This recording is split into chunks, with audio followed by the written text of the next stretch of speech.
Wait, no, I'm kidding. Oh, wrong screen over here. I'm supposed to go over here. Hello, everybody. Welcome to the Tuesday show. I don't think David and Tubo realize that when they talk during the title sequence, that makes me have to do more editing work, so that's awesome. So thank you guys for that. Absolutely, James. Happy to be here. Great help to you. Yeah, welcome. Here I am eating my Horosis and Maror. Shout outs to everybody who celebrated Passover over the past weekend. I still have a ton of both of those. What's going on, Tubbo? How are you? I'm great. No one knows what that food is that you just said. Buddy, I'm eating straight horseradish right now on top of unleavened bread with a mixture of nuts and apples and honey and some other stuff that's in churros. I don't know. Whatever it is, my mom makes. It's great. It's awesome. Is it actually good, or is it you just grew up with it? So now you have to say it's good. Little of column A, little of column B, probably, but right. I'm real happy with it. I'm real happy with it. So here's what we're going to be doing tonight. We're going to be talking about WePlay, MK11, UFL. Good and bad. A lot of good, some bad. Game news, bunch of some stuff, maybe not a bunch of stuff, some stuff to talk about. We have an interview with special guest BrianF, who's going to be talking about playing, content creation, hosting, Street Fighter 5, all sorts of stuff. Whatever we think of, we'll talk about. Yeah. We have a couple of 5-5 matchups that we're going to get to. Who's on your Mount Rushmore of the FGC? Da-na-na, and other stuff. There's some other stuff from the viewers, of course. Talk about some tournament results, a little bit of community news to talk about. I'm out of here, guys. I'll see you all next time. Whoops. And then to round things off, we have the mailbag.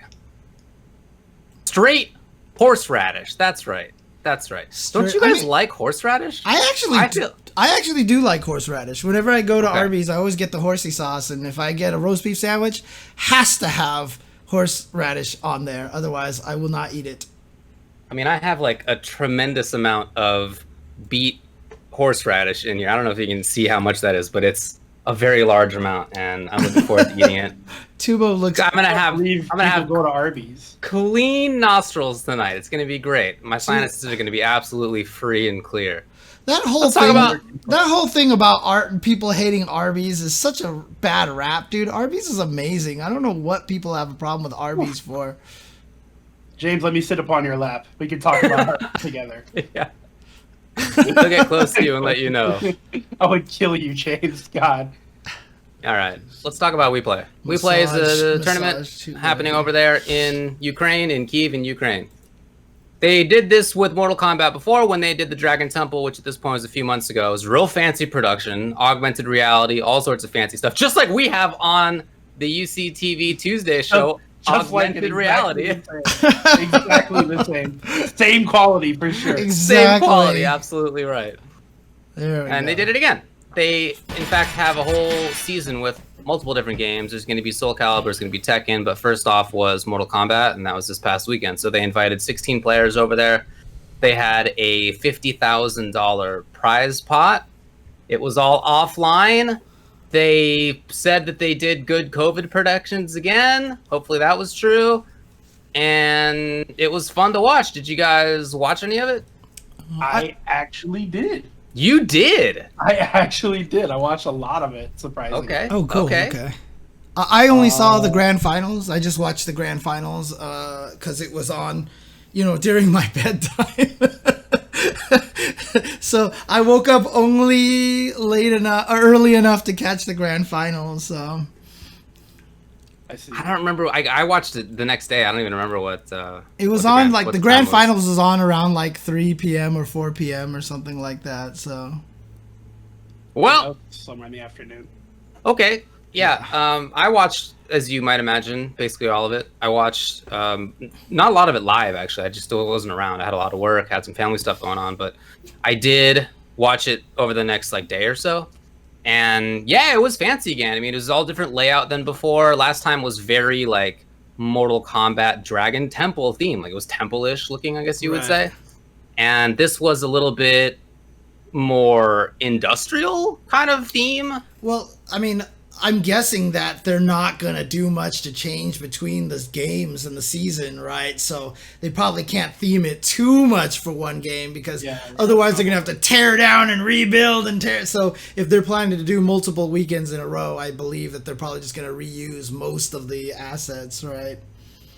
I think my biggest takeaway with the look on everything, like just the ambiance and all that, the screens above the player's head that also were like the commentator's desk at the same time. Right. Those screens are like $10,000 plus a piece. And like I'm pretty sure you can't. They come in pieces, so you have to have a technician come out and put it together because it's too big of a screen to ship all at once. Yeah. So that makes it even more money, and like it just makes me think about those screens alone are probably a bigger budget than a lot of majors have in the United States. Yeah. Also. Imagine losing and somebody just drops a banner that says defeat above your head. Because that's exactly what they did every time someone lost. Like, that is they're just like throwing pies at the clown. Like, it's just terrible, man. At the beginning, when they did the players walking in and they had the whole, here's who's playing, here's a little bit of background on them, and then they would walk in there and they screwed up for Hayate. I don't know if you guys saw that part. No. Did they call him Nikki FGC? All the players, that would be hilarious, actually. But no, they didn't have his picture up behind him or something. They had Biohazard there before because they're Canadian, I guess, is the connection. Anyway, it was really funny that like there was this extremely fancy setup. Everything was great with the exception of that one screw up. And hats off to whoever's running the WePlay Twitter account because as soon as that happened, they ripped on it as well, which I thought was they're not taking it too seriously. That's smart. Yeah, for sure. I mean, the production was swanky again. I don't know about the augmented reality Shiva at the end of things. So did you guys see that part? I actually missed it, but we were in group chat, David, and I think one of our other friends was like, well, Sonic Fox just had a shit talk battle with an AR Shiva. And I was like, okay, I'm going to keep doing whatever I was doing because that's the dumbest thing I've ever heard. Yeah, it didn't go super great. There was like a pretty long pause in between when either one of them would talk, and it was just a little too much. But anyway, it was very fancy again. It was cool they went too hard this time. They went a little too hard, yeah. But I don't know. I guess we'll see what they do for Soul Calibur or what they do for the for Tekken as well. They're probably gonna have fancy tricks like that up their sleeves. The event was cool. It was a round robin the first couple of days to decide who made top 8, and then there was a day where it was basically like screw around day where people used their second and third characters to try to like have a team tournament that they played in. It was a lot of fun too. Okay. A lot of interesting character variety in that. As far as the actual results, e.g. Sonic Fox won it with the Joker. Also with Jade though. I mean, it wasn't just the Joker. I will say though, you do the gesture like Sonic Fox, but Tekken Master was like 2 hits away from winning that tournament in the first set.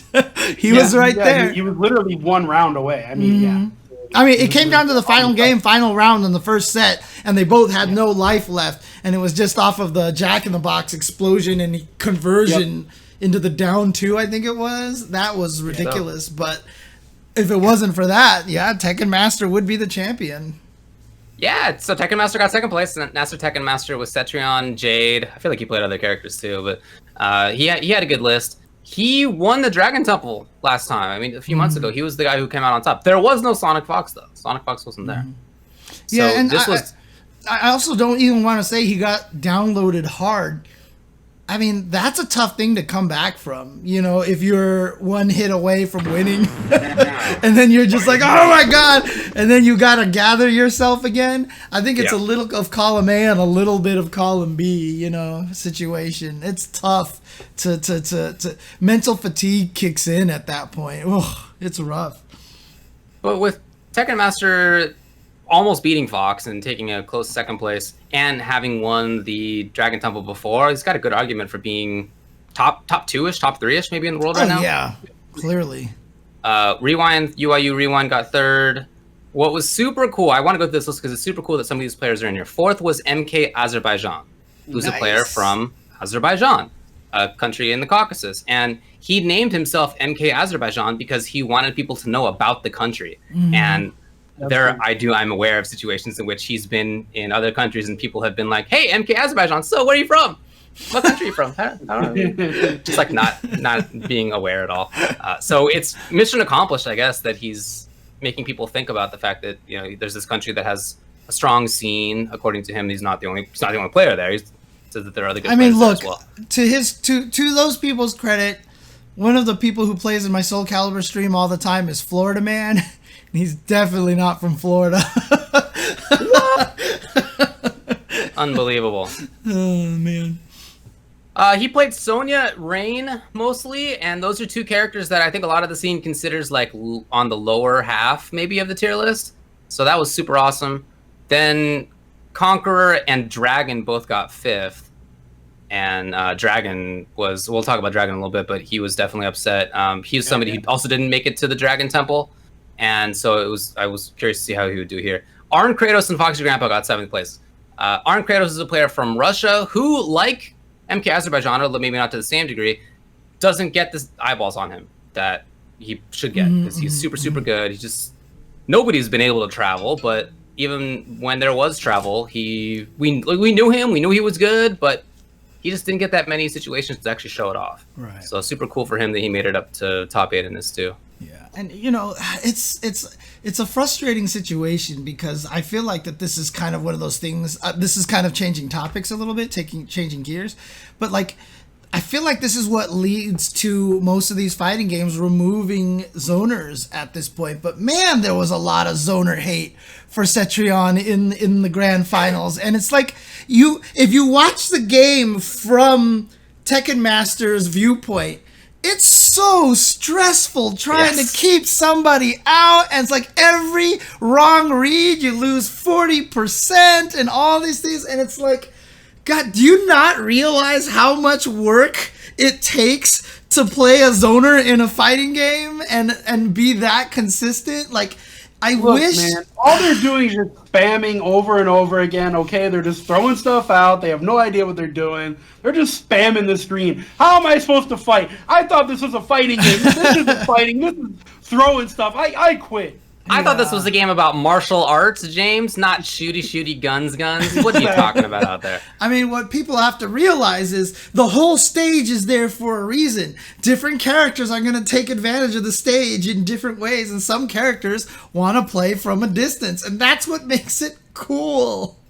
Oh, gosh, it's so... But seriously, there is a tremendous amount of anti-zoner feelings among the NRS like stream viewership, not among the like competitive player base, really. I mean, not that I've really seen. But when it comes to MK viewership, there's a lot of casuals in there who just really like Mortal Kombat, but they aren't as into like the competitive side, and they're watching and they're just like hoping to see their character, or they're hoping to see players go boom boom against each other a lot, and it wasn't the grand finals, certainly. My favorite match in this entire top 8, actually, maybe the grand finals because it was so close that first set, but Dragon versus Tekken Master was actually a mirror match of Cetrion's. Was to me like the apex of spacing and exact little spots on screen and movement, because she has good movement and interesting mix-ups. I really like that one, but so definitely the chat was unhappy during that. Here's my advice.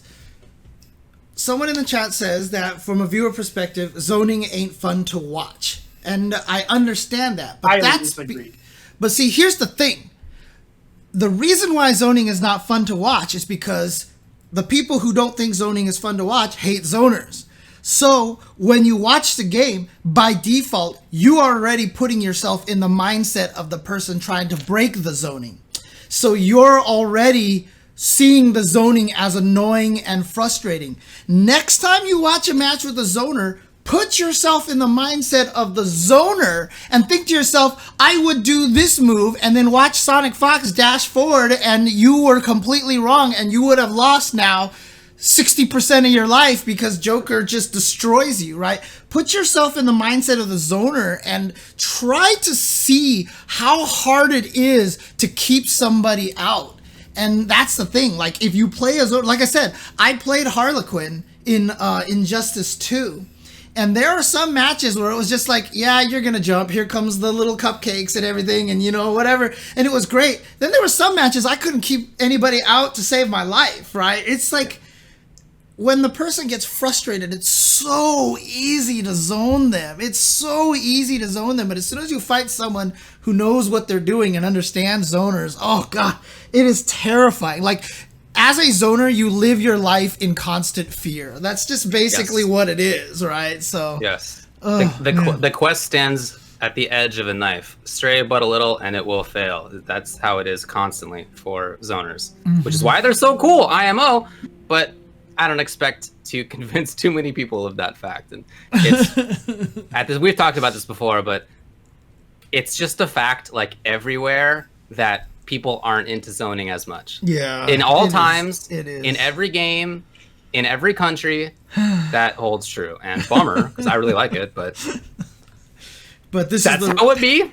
It's the frustrating thing, because NRS, I feel like sometimes is the last bastion of zoning. You know, and even in MK11, it's not like any of the Injustice games where they have some brutal zoners in that game. And, you know, I feel like that's a reflection of what the audience has been saying. And now I just feel like if they go to Injustice 3 or MK12 or whatever, we're basically going to see the death of zoning in NRS games. And that would make me really sad. So that would make me really sad, too. Agreed with you. I would feel indifferent. How dare you? Sorry to be a bum. I don't play Mortal Kombat. So. How dare you? I would be definitely bummed out. I see Grandpa was top 8 with RoboCop. RoboCop was shooting guns in there. It was awesome. And guess what? He lost because it's not easy to do. Anyway, I thought the top 8 was really cool. I mean, even before that, the two groups were so super stacked. And like I said, for Azerbaijan and for Arn Kratos to get out of those pools was really, really big for them and their scenes. And hopefully will lead to more. Azerbaijan mentioned that he can't play in some of the Pro Tour events because his country is not considered like in the region. It's not eligible for it, even though like geographically they're very close to Russia. So I don't know. It would be nice if they were able to play, but I guess we'll see how things go on that front. What's that clip that Dragon actually tweeted out where Dizzy needed to win for Azerbaijan to make it out of the pool or something like that? Right. And Dizzy was winning, and Azerbaijan is just like getting super hype in the background. Yeah. It was just like super cool to see. Yeah. Oh man. I also thought that it was cool, although I mean, sad but cool to see Dragon's response to losing. He mentioned that he puts in like 8 to 10 hours a day of training in advance of this. A lot of time. He broke it down. I don't remember what it was, but it was like 6 hours playing, 2 hours training mode, 2 hours something else, and so he put in a ton of time. Yeah. And he kind of teared up after that. And I hadn't seen that from him before. I mean, I know that he's obviously very competitive, but I hadn't seen that before. And then he had a tweet that he put out later that said, the amount of mental fortitude you have to compete, win, lose, and be a recognized figure in the scene with all the amounts of comments you will get is incredibly difficult. An immense amount of inner strength is needed to be able to do this, and not many understand it. Especially if all he does is sit there and see people yelling at a Cetrion and being like, this takes no skill, you suck, kind of thing, you know, like, that's not easy to do, man. And you know, content creator, I mean, it's one of those like things where a lot of people out there go, wow, you're famous, you know, you're an influencer too, oh, poor you. But I mean, dude, we're all humans, dude. Yeah. Death by 1,000 paper cuts. Sure, and he puts in the time. It's not like he's half-assing it. I mean, he's that's a work schedule to do like 10 hours a day. Is like that's a job. So not easy, I'm sure.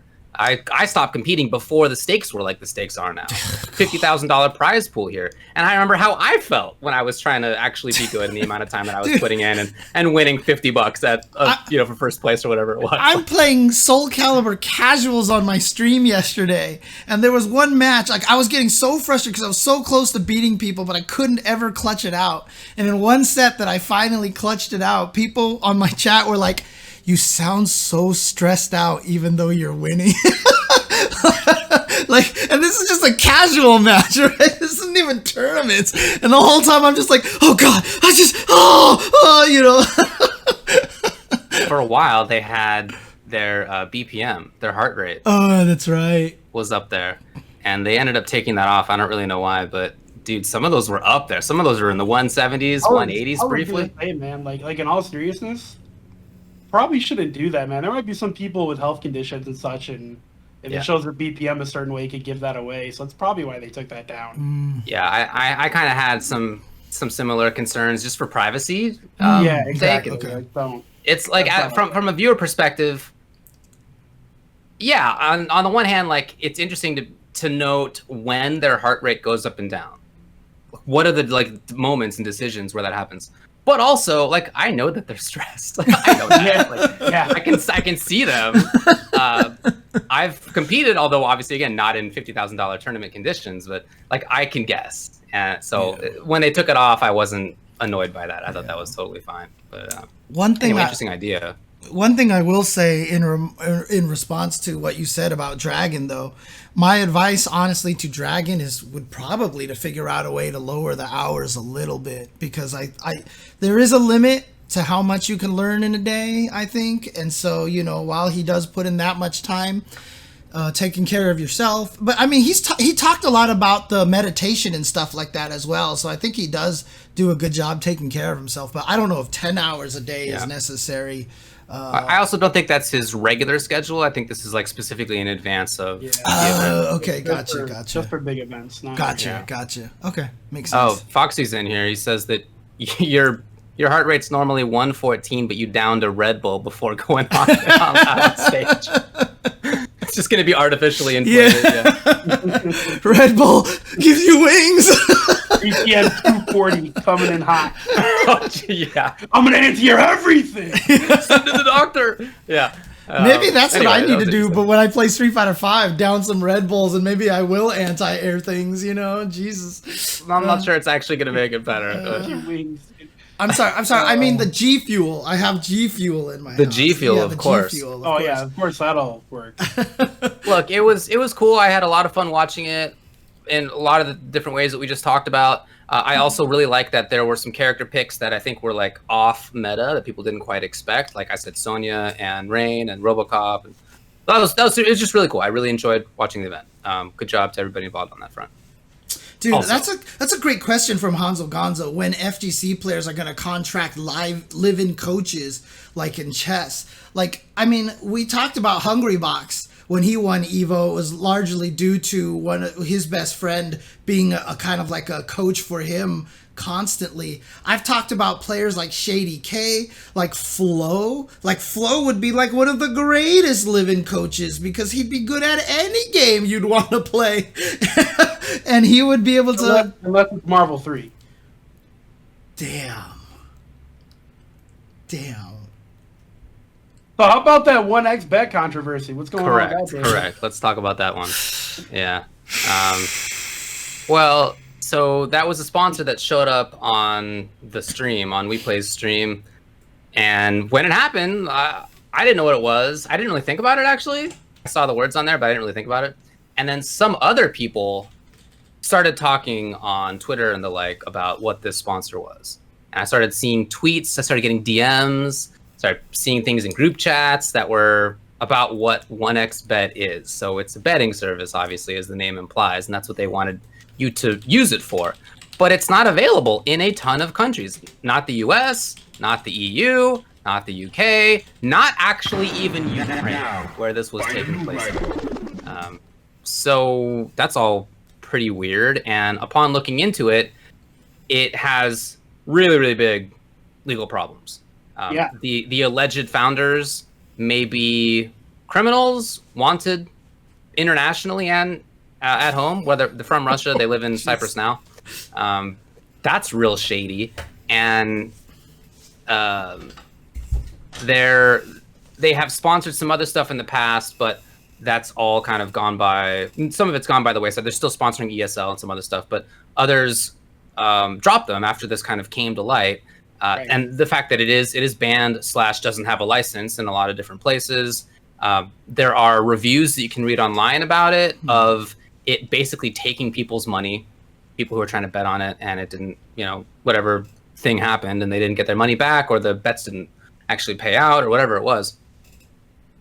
So this is a real shady sponsor, and for it to be involved with WePlay, it sucks. I mean, look, WePlay is putting in a bunch of money into this stuff.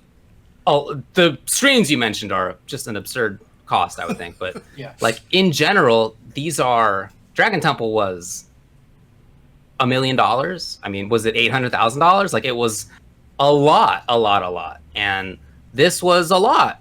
And Soul Calibur that they're going to do next week and Tekken, it's a lot. They're obviously putting in a lot of money. So I imagine that they're looking for people who will give them money. And maybe that leads them to something like 1xBet, but it just is, it's just a bad thing to be involved, right? I mean, I'm not necessarily even opposed to having a betting sponsor. I don't know that that's the best idea, but like I'm not like morally opposed to that. It's specifically that this is a banned or illegal service that's founded by alleged criminals that makes me not want to be involved with it. I don't know. What do you guys think? It's scary whenever money comes in, and you gotta wonder where that money is coming from. And I mean, oh boy, it's not a good look. It's not a good look, to be honest with you. And, you know, it's one of those things that we have to be careful. I mean, as long as the players are getting paid out, I mean, at least that's kind of nice. But is that blood money that we're taking? You know, like, is this illegal money that we're earning from them? And it's always a hard thing. And you know, it's always been one of the reasons why I've always been amazed at, you know, how big Evo got, how big Combo Breaker CEO teaming up with, NWJ. God, I don't even know what the Wrestling. New Japan Pro Wrestling. New Japan NJPW. Yes, thank you. You know, teaming up with them and stuff like that. You know, we've done it through grassroots means, and that's always been impressive to me. And every time something comes in and throws a bunch of money in like this, it is scary. And, you know, I thought WePlay, you know, was hopeful. I mean, I don't think WePlay is funded by this, but having a sponsor that's like that, I think is kind of yeah, not good. I'll just say that I hope they're being careful, and I'm very sick and tired of shady companies coming into the FGC. Like, yeah. Now, I had never heard of WePlay before they did the Dragon Temple. Mm-hmm. Now they have a shady sponsor. Like, all my FGC trauma with, you know, sponsors coming in and offering the world, and then, oops, sorry, we don't have anything to give you. Okay, bye. It was fun. Like, it's happened over and over again, and I really hope it's not happening again. That's how I feel.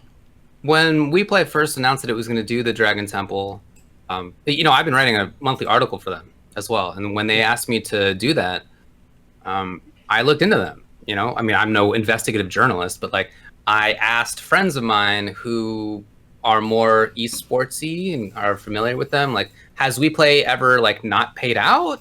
Is there, you know, are you aware of like them screwing with players, teams, brackets? Like, have they done anything like this?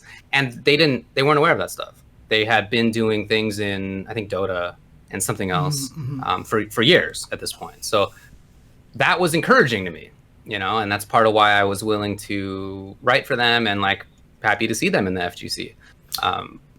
I obviously I don't know like what the relationship is between 1xBet and WePlay. Right. I guess I doubt that. Yeah, that it would be like a direct one rather than just like I mean, sponsorship. Who knows? Because WePlay's been around and 1xBet has been around, and now they're finally working together rather than like right. And who knows? Maybe Maybe from the start. So maybe I don't know. WePlay didn't do the research themselves. You know, I don't know. Who knows? I don't know about that. It doesn't seem so likely to me. I feel like they did some research and said, "How much money are you going to give us? Yeah, we'll take it." Yeah. So I mean, that part's a bummer, and it definitely is. It's a stain on what would otherwise be, I think, a really good event and something I'm really happy to have in the FGC, and happy to see players and commentators get paid out from it, and happy to watch a good show. It's a good platform for people. I mean, Soul Calibur coming up this weekend.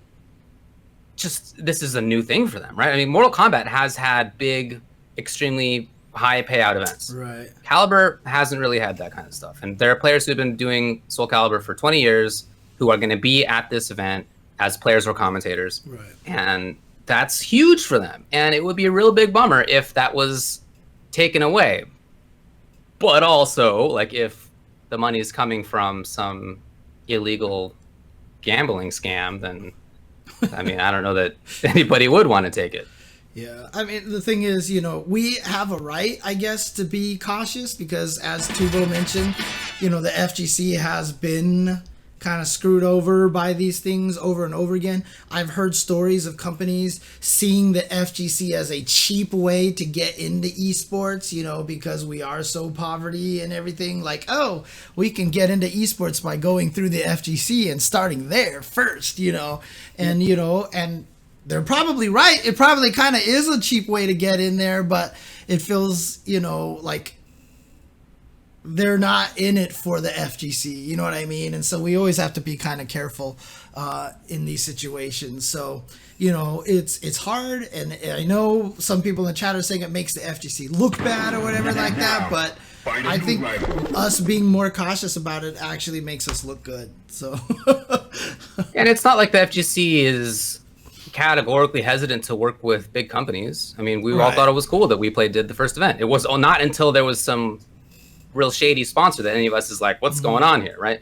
Well, I mean, like I said, I looked into them, but I was welcoming. It was cool. And for other big companies, Red Bull, I'm sure I can think of something else, DreamHack, there's plenty of other big ones that, like, I'm cool with having. I think that's great. Yeah, I think again, the thing is, FGC is not anti-esports. We're anti-esports, esports, that kind of thing.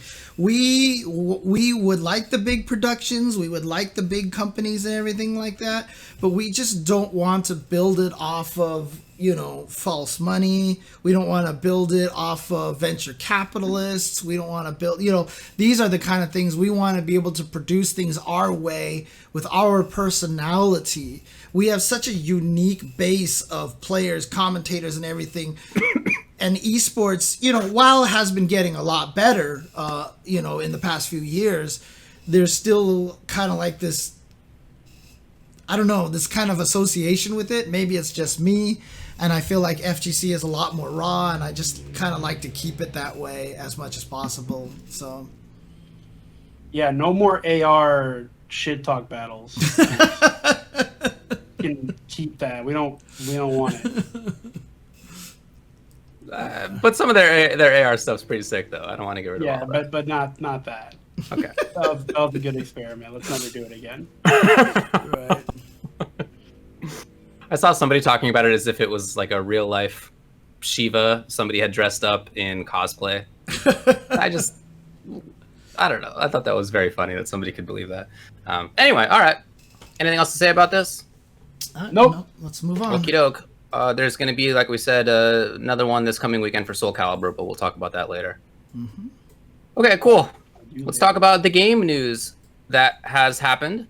Right up at the top, Melty Blood, a brand new Melty Blood game. Oh, boy. Announced in 2021, coming out, Melty Blood Type Lumina, coming out for PlayStation 4, Xbox One, and the Nintendo Switch. At least 10 characters at launch, which will not be including Scion, apparently, because she's the main character previously, but this game takes place before the events of the previous ones. I'll have you know. They've already shown 4 characters off. There's a trailer that came out that's very cool. It's just it's nice to see that game in kind of like widescreen, high-def format. Like the sprites look nice. Right. Yeah. The game looks good. I think that's great. Importantly, it will have rollback netcode. It will actually be able to be played online on the internet. You know what's really dope is they announced the game and rollback in the same day that they announced the game. What a novel concept. Other companies that have also recently announced games that left everybody hanging, not knowing if there was rollback, and then made a really weird tweet about it, basically yelling at people. That's cool. Good job, Melty Blood people. That's awesome. Look, You made the right choice. I think this is super cool. I'm really excited. I know there's a lot of Melty Blood fans out there. I'm not a Melty Blood person, but again, the idea that the French bread guy who tried out rollback netcode live on a stream and was like, I really like rollback netcode. I think I want to use rollback netcode in future games. And so now this gets me excited because obviously I am a big Under Night in Birth fan. And this is the same company. Does this mean we can get a Uniclair Plus or something like that that may add rollback netcode to Uniclair? Because it is a sprite-based game, so it's going to be easier to put in the rollback netcode. I don't know. For me, it's just adding onto the pile of the wave of rollback netcode in Japan, and it's super exciting. And if this one also, if Melty Blood comes out and Japan's like, holy crap, this is amazing, that just puts more pressure on the big companies. And for me, this is nothing but good news, good sign. Like I said, I'm not even a Melty Blood player, but I'm like super happy for the community. I'm super happy for what this portends. Yeah, it's really cool for all the Melty fans to have a new game with good netcode and everything, and now they don't have to play the. Well, I mean, I guess they probably still could play the old version, but they'll have a new version to play. That's really dope. But as far as Uni getting rollback, I'm pretty sure they basically said that's not happening. They said they looked into it, and it was just too much to bother. That's what I mean. A new version, like an update, like Uni type Lumina. James, you sound worse than the Marvel subreddit players. Every other day post, what if a new game comes out? Let me hope, man. Ain't happening, bruh. Give it to me. Let me have this hope. No way. Well, I think it's very interesting that it's announced specifically for the PlayStation 4, the Xbox One, and the Nintendo Switch. It's actually not coming out on the fancy new consoles. I guess you could play them on PlayStation 5, right? Because you can. But it's not coming out for the fancy ones only. I mean, that's great. Like, that means that as fighting game players, we don't have to move on yet. We can still continue to coast on the consoles that we've had for years. We don't have to move on yet. I'm happy about that. I mean, I'm mostly going to play stuff on PC when it comes out anyways on PC. So I don't think this is announced for PC. I'm not going to play Melty Blood, but I'm saying for me, I mostly play fighting games on PC. So, you know, I don't... Consoles, whatever to me. I mean, I have my base PS4 sitting there if I ever need it. Yeah, I got mine there as well. I have an old school first gen PS4 that has managed to survive. Yeah, I don't know how mine is. I have stickers all over. It looks cool. I'm like, me too. Girl. I do the same thing. Mine's covered in stickers. All right. What the hell? Is this a thing? You gotta put I get like all my FGC stickers and throw them on. I got a Broken Tier sticker on there. I got an ECT sticker on there. I got an Electronic Frontier Foundation sticker on there. I have the I Voted sticker on there. I got, I got some stuff. I have Embraced Death on my PlayStation twice. I have Jeremy Vicious on my sticker sticker on there. I have a Coach Steve sticker. I have some other stuff that has like Disney characters that say things like set play and whatnot underneath them. That's cool. That's weird. Yeah. I'm so obsessed with trying to keep my consoles in pristine condition. I think I couldn't put a sticker on it and feel comfortable. Yeah, but you're a pet owner. There's no way they're in pristine condition. There's fur all up in those ducks. Yeah, but that's different, right? I mean, you can open it up and clean it out. Like, once you put a sticker on a console, like, I don't know just what... glue on it, baby, if you care that much, I used to be the same way when I was younger, actually. I didn't do... But now that I'm older and I buy my own stuff, I know that I hate money anyway, so I just treat my stuff however I want to. That's how that's what made me more protective of my stuff, is because I'm buying it myself. All right. Hey, in King of Fighters 15, Yashiro Nanakase is in the video game. Did you see the trailer? What do you think? This is exciting, and I know a lot of KOF fans are super happy about this. So in case people don't understand, KOF follows the lore very closely. There was the Orochi saga, the Kill Clones Nest saga, and then the Ash saga. Well, Yashiro, Chris, and Shermie were all part of the Orochi saga, which ended in 97. And CYS, I think they all died in 97. So they were in 98, which is a dream match. They were in 2002, which was a dream match.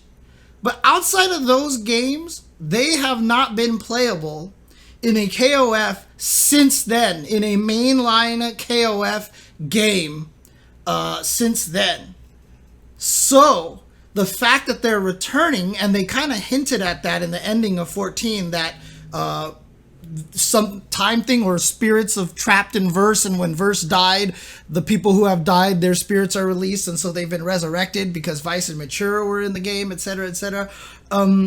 This is the first time, CYS, if they do announce Chris and Shermie, which they probably will, have been playable mainline KOF in a long time, like 15 years, I think it said, or something like that. And 15 years is even from 2002 Dream Match. That's like 15 years since the last time they were even playable in a Dream Match game. And so there's been a lot of course, 98 is a huge game, one of the most popular. So bringing these characters back is a big deal. And so Yashiro, they even teased with a little silhouette that looked like Ryo, and they announced Yuri, and they're like, here comes Ryo, and then it was Yashiro instead, and so it blew a lot of people's minds. Saint Cola even said that if it wasn't Ryo and it turned out to be Yashiro, that he would eat his own ass. I don't think that has happened yet. You have to get on Saint Cola. Yeah, we need Saint Cola to come. What a coward! If you don't follow through on eating your own ass, you're just a coward.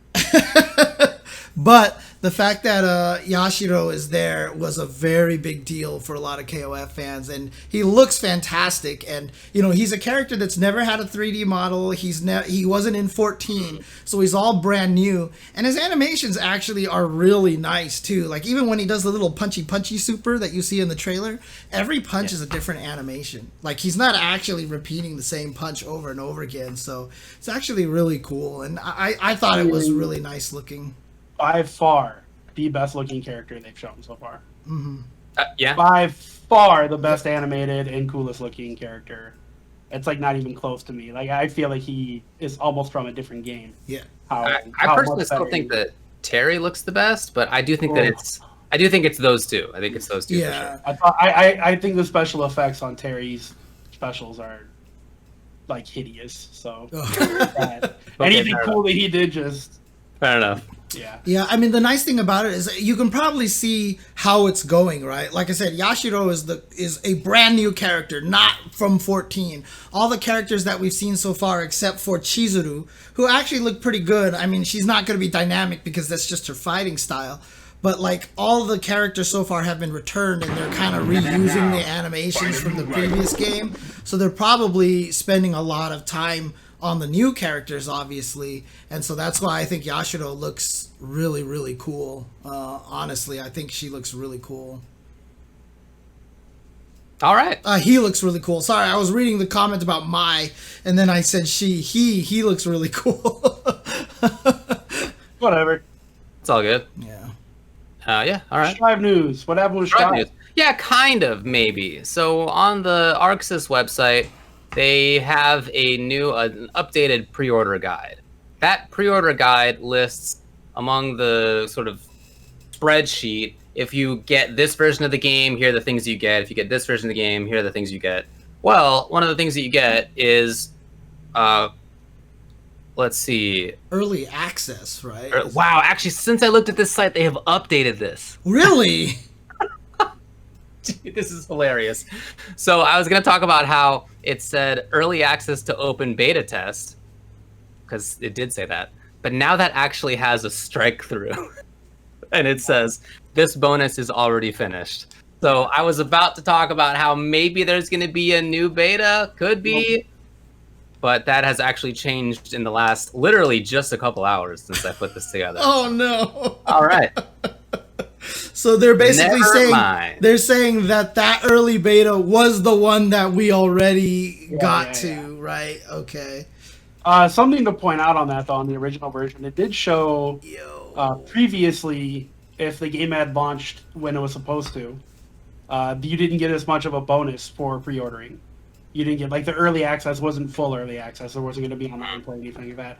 Now, if the game comes out June 11th, you get the early access on June 8th, and it actually has full everything. The whole game is unlocked, online play and everything. Yeah.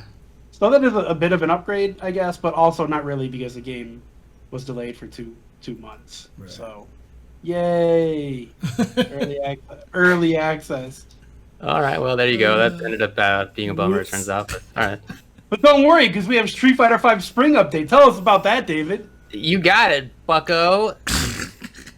It's going to happen on Tuesday, April 6th. There's going to be another stream in the same way that there was for the Winter Update a couple of months ago.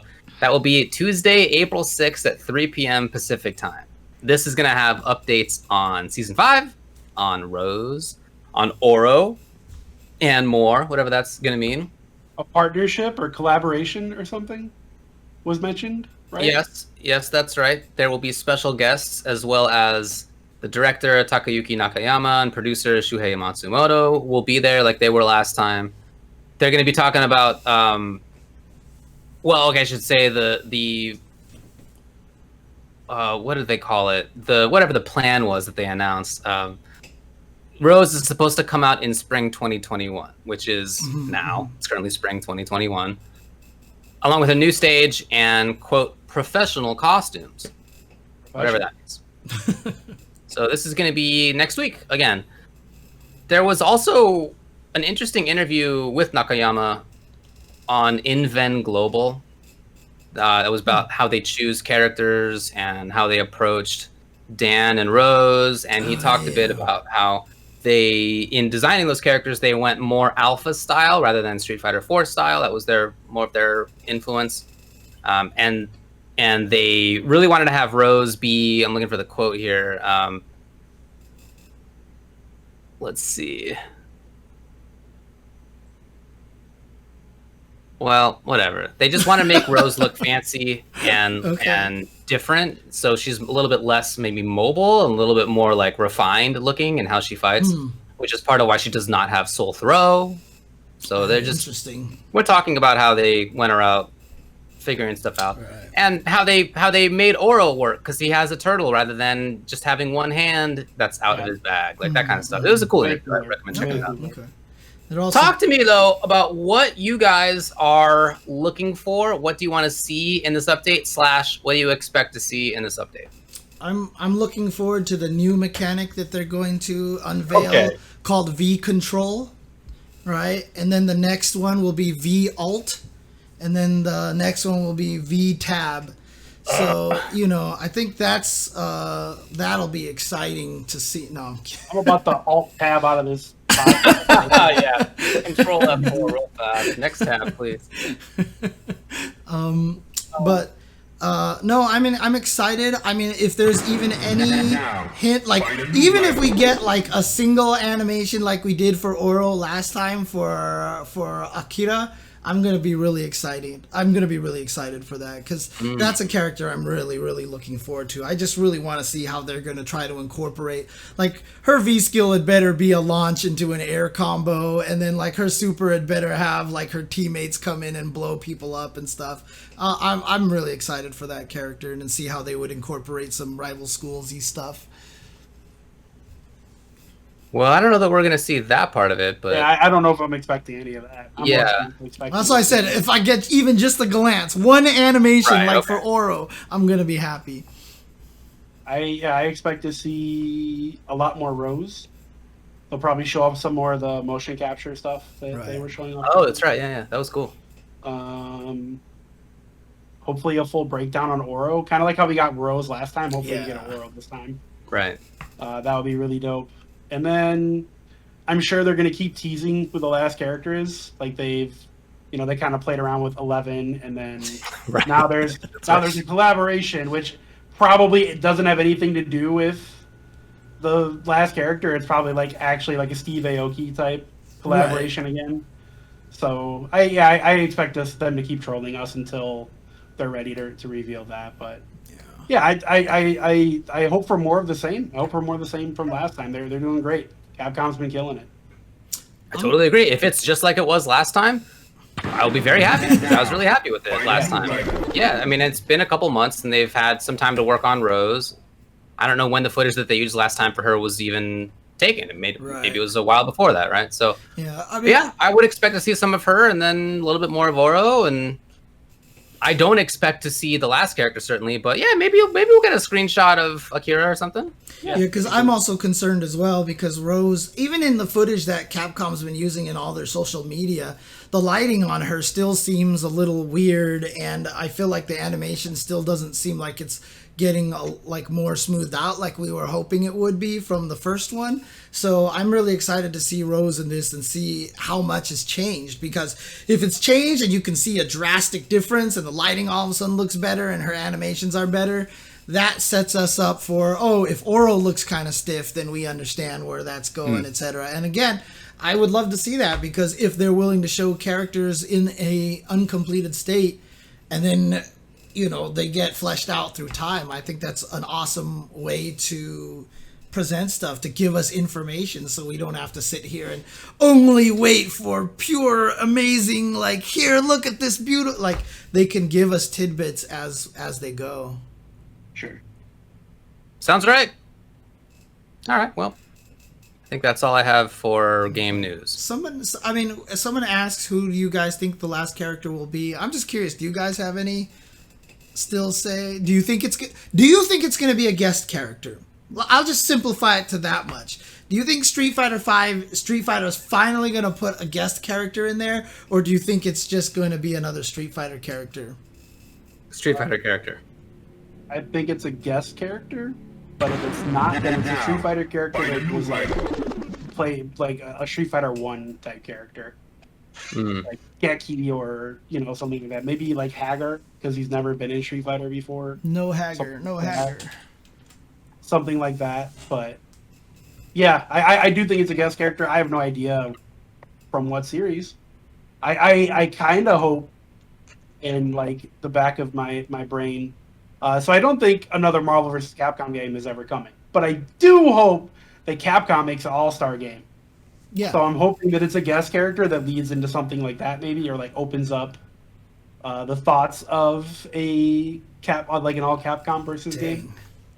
Because I think that would be one of the sickest games they could make, because they'd have no limitations. They'd be able to do whatever they want.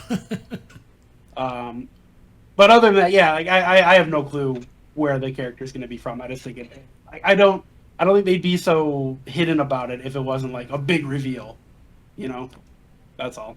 Maybe they don't know.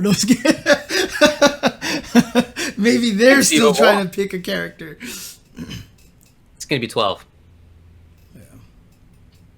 God, if it's 12, I'll be so mad. Stop it. Did you guys mic break? I couldn't hear a response to that. I said it's going to be 12. I said, oh, God, I hope not, man. I'd be so mad.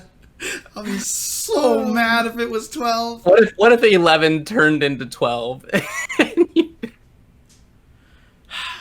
Then I would. That would be awesome. Then I would 86 out of there. You know what's even funnier than 12? 13. I'm on board. What if 13 is like extra good, even better than 12 was? But what about 14?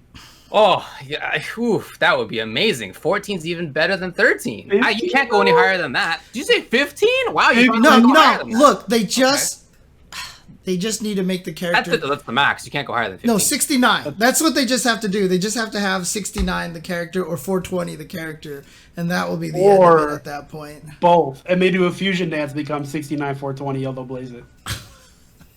Guys. All right, let's bring on BrianF. Wait, does BrianF actually have a 69 emote? And that was like the perfect segue ever. I think that actually worked out. Totally not planned. Well. Not planned even a little bit. No, not at all. Oh my God. -4. Wow, nice. Okay. All right. Quick on the draw there. Let's go ahead and take a quick break, and when we come back, we will be bringing on Mr. BrianF to the stream and talk to him all about what he's been up to in the FGC recently. So let's do that. Be right back, guys. David, stay with me here. 16. What? No. Can it go that high? It could. We are. Where's Brian? Mr. BrianF, can you get into show calls chat, please? He needs to do that, and I need to get his link over here.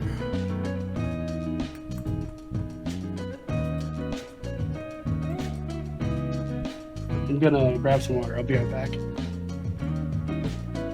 Hello. Hello. What was that?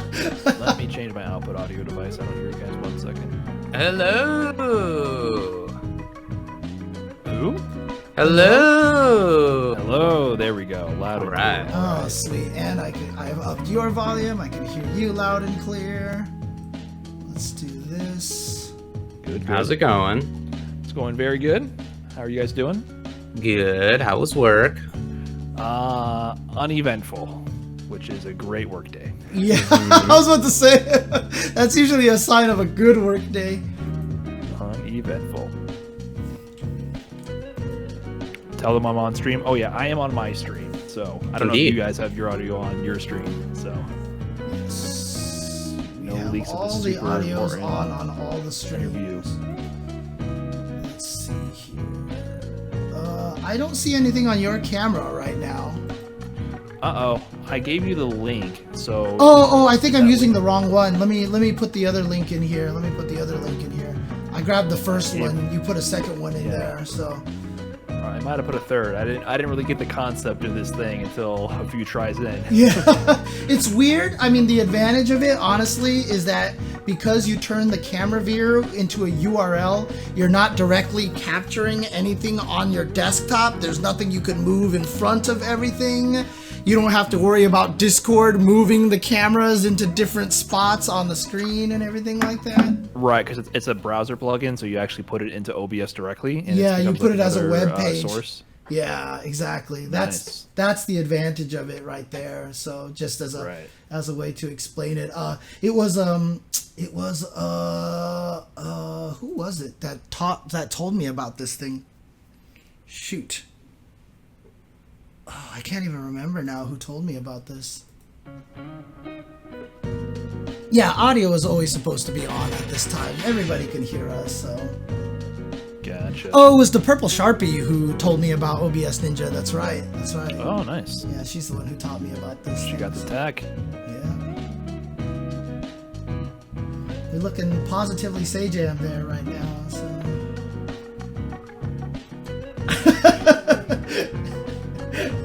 Can't lean into the memes too much. I've been trying to downplay it, not respond to them, but they keep coming back. Yeah, that's why I said it now instead of during the actual interview, because I'm not going to do that to you during the actual interview. Right, just in the live stream portion on both of our streams currently. Right. Appreciate that. Oh, that's the worst, dude. I mean, it's like when everybody always posts links to Asian people and they're like, dude, James, I think you look just like this guy. And I look at it and I'm like, this guy looks nothing like me. Holy crap, David turned All right, I'm away. back. David, Did you guys start without me? no. This is the preview screen. I saw the timer running and I sat down. I was like, did they really just what? But no, that's not the case. I About the call. I had to take care of a cat who was very insistent that somebody listen to him. Whoa, I Oh, see there a he is. tail. I see a tail. That's my boy. His name is Cat. Hey, what's up, cat? Being a cat, huh?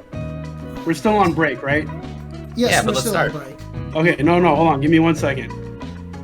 1. All right. Welcome back to the All right. Tuesday. Welcome back.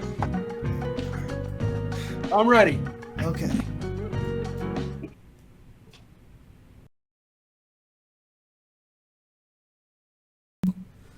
All right, welcome. What just happened? What? Well, David's gone. We were all just talking about how we are all. Here's coming what back. happened. So Ajax really, really wanted to be held and loved like we had never paid attention to him in his entire little kitty cat life. Of course. And so I went to go get him, And I picked him up and I brought him right here. I sat him right here. And then he started making such a big fuss. Like he hates that everybody keeps holding him all the time. And why won't anybody just leave him alone for 1 second? So I kicked him out of the room. That reminds me. So it reminds me of the cat. comment that someone said to me once, that it's amazing that in the history of the world, no pet cat has ever been fed. No, they're all upset about it at all times. You guys can't see the cat because the cat's out of here, but he knows how to open doors, so we'll see what happens on that front. All right. We're going to move on now to the interview with BrianF. We have special guest BrianF on. What's up, man? Yay! Hey, I Look at that am relaxing. mustache. I know. Oh, you like it? I yeah. kind of tried. I got clippers these days. I've never owned a pair of clippers, so I noticed they came with these things where you can adjust the setting. So Yeah. I attempted grooming for the first time with facial hair. Normally it's all or nothing, but I used one of those clippers with a 3mm setting to shave down the terrible beard I have going. But if you do this length, it fools you to thinking I actually have some suitable facial hair, and then the mustache comes in. I think it's working pretty well. Tricks You people. got like a reverse me situation because I do have a mustache here, but it's blonde and really thin, and you kind of can't tell. It almost looks like I have like a just shaved Amish looking situation. I've always wished I could grow the mustache, but it's never been in the cards, and now in my late 30s, and it's probably not going to be in the cards. So I'm a little jealous of you over there. Yeah, I got the perfect length where you can't. The longer it goes from here, you can start to see that. No, I actually don't have a beard, so it's the perfect length. Minimal upkeep, just and then we're good to So go. are you that's actually been my like new strategy? Are you secretly part Asian? You can't grow a full beard or something like that, or? If that's what qualifies you, then yes. Yeah, I think there might be some more details. Yeah. So we wanted to bring you on to chat a bunch about some stuff that is below you, as you see down there: content, hosting, Street Fighter V, etc. But I think it'd be good if we just began at the start with when you got into the FGC. What were the circumstances of that? What was your early playing career, and so forth? Sure. Yeah, I've told this story a few times now. Like, basically, I got in on a whim because I bought Street Fighter 4 because it was on sale for $20, and I had a Best Buy gift card for $20. And I was like, oh, Ryu Ken, yes, I saw them before at like the sports bar, on an arcade cabinet. So I bought it, and I hated it. I thought that game was terrible. Wow, you were sucks. So good at figuring out which games are good and bad like that immediately. That's amazing. Well, no, I think maybe Stockholm Syndrome took over because then I grew to have to love it. Right, that's what got me into it, is that I was bad at it, and I'd never been bad at a video game. Like I couldn't comprehend it or like accept it.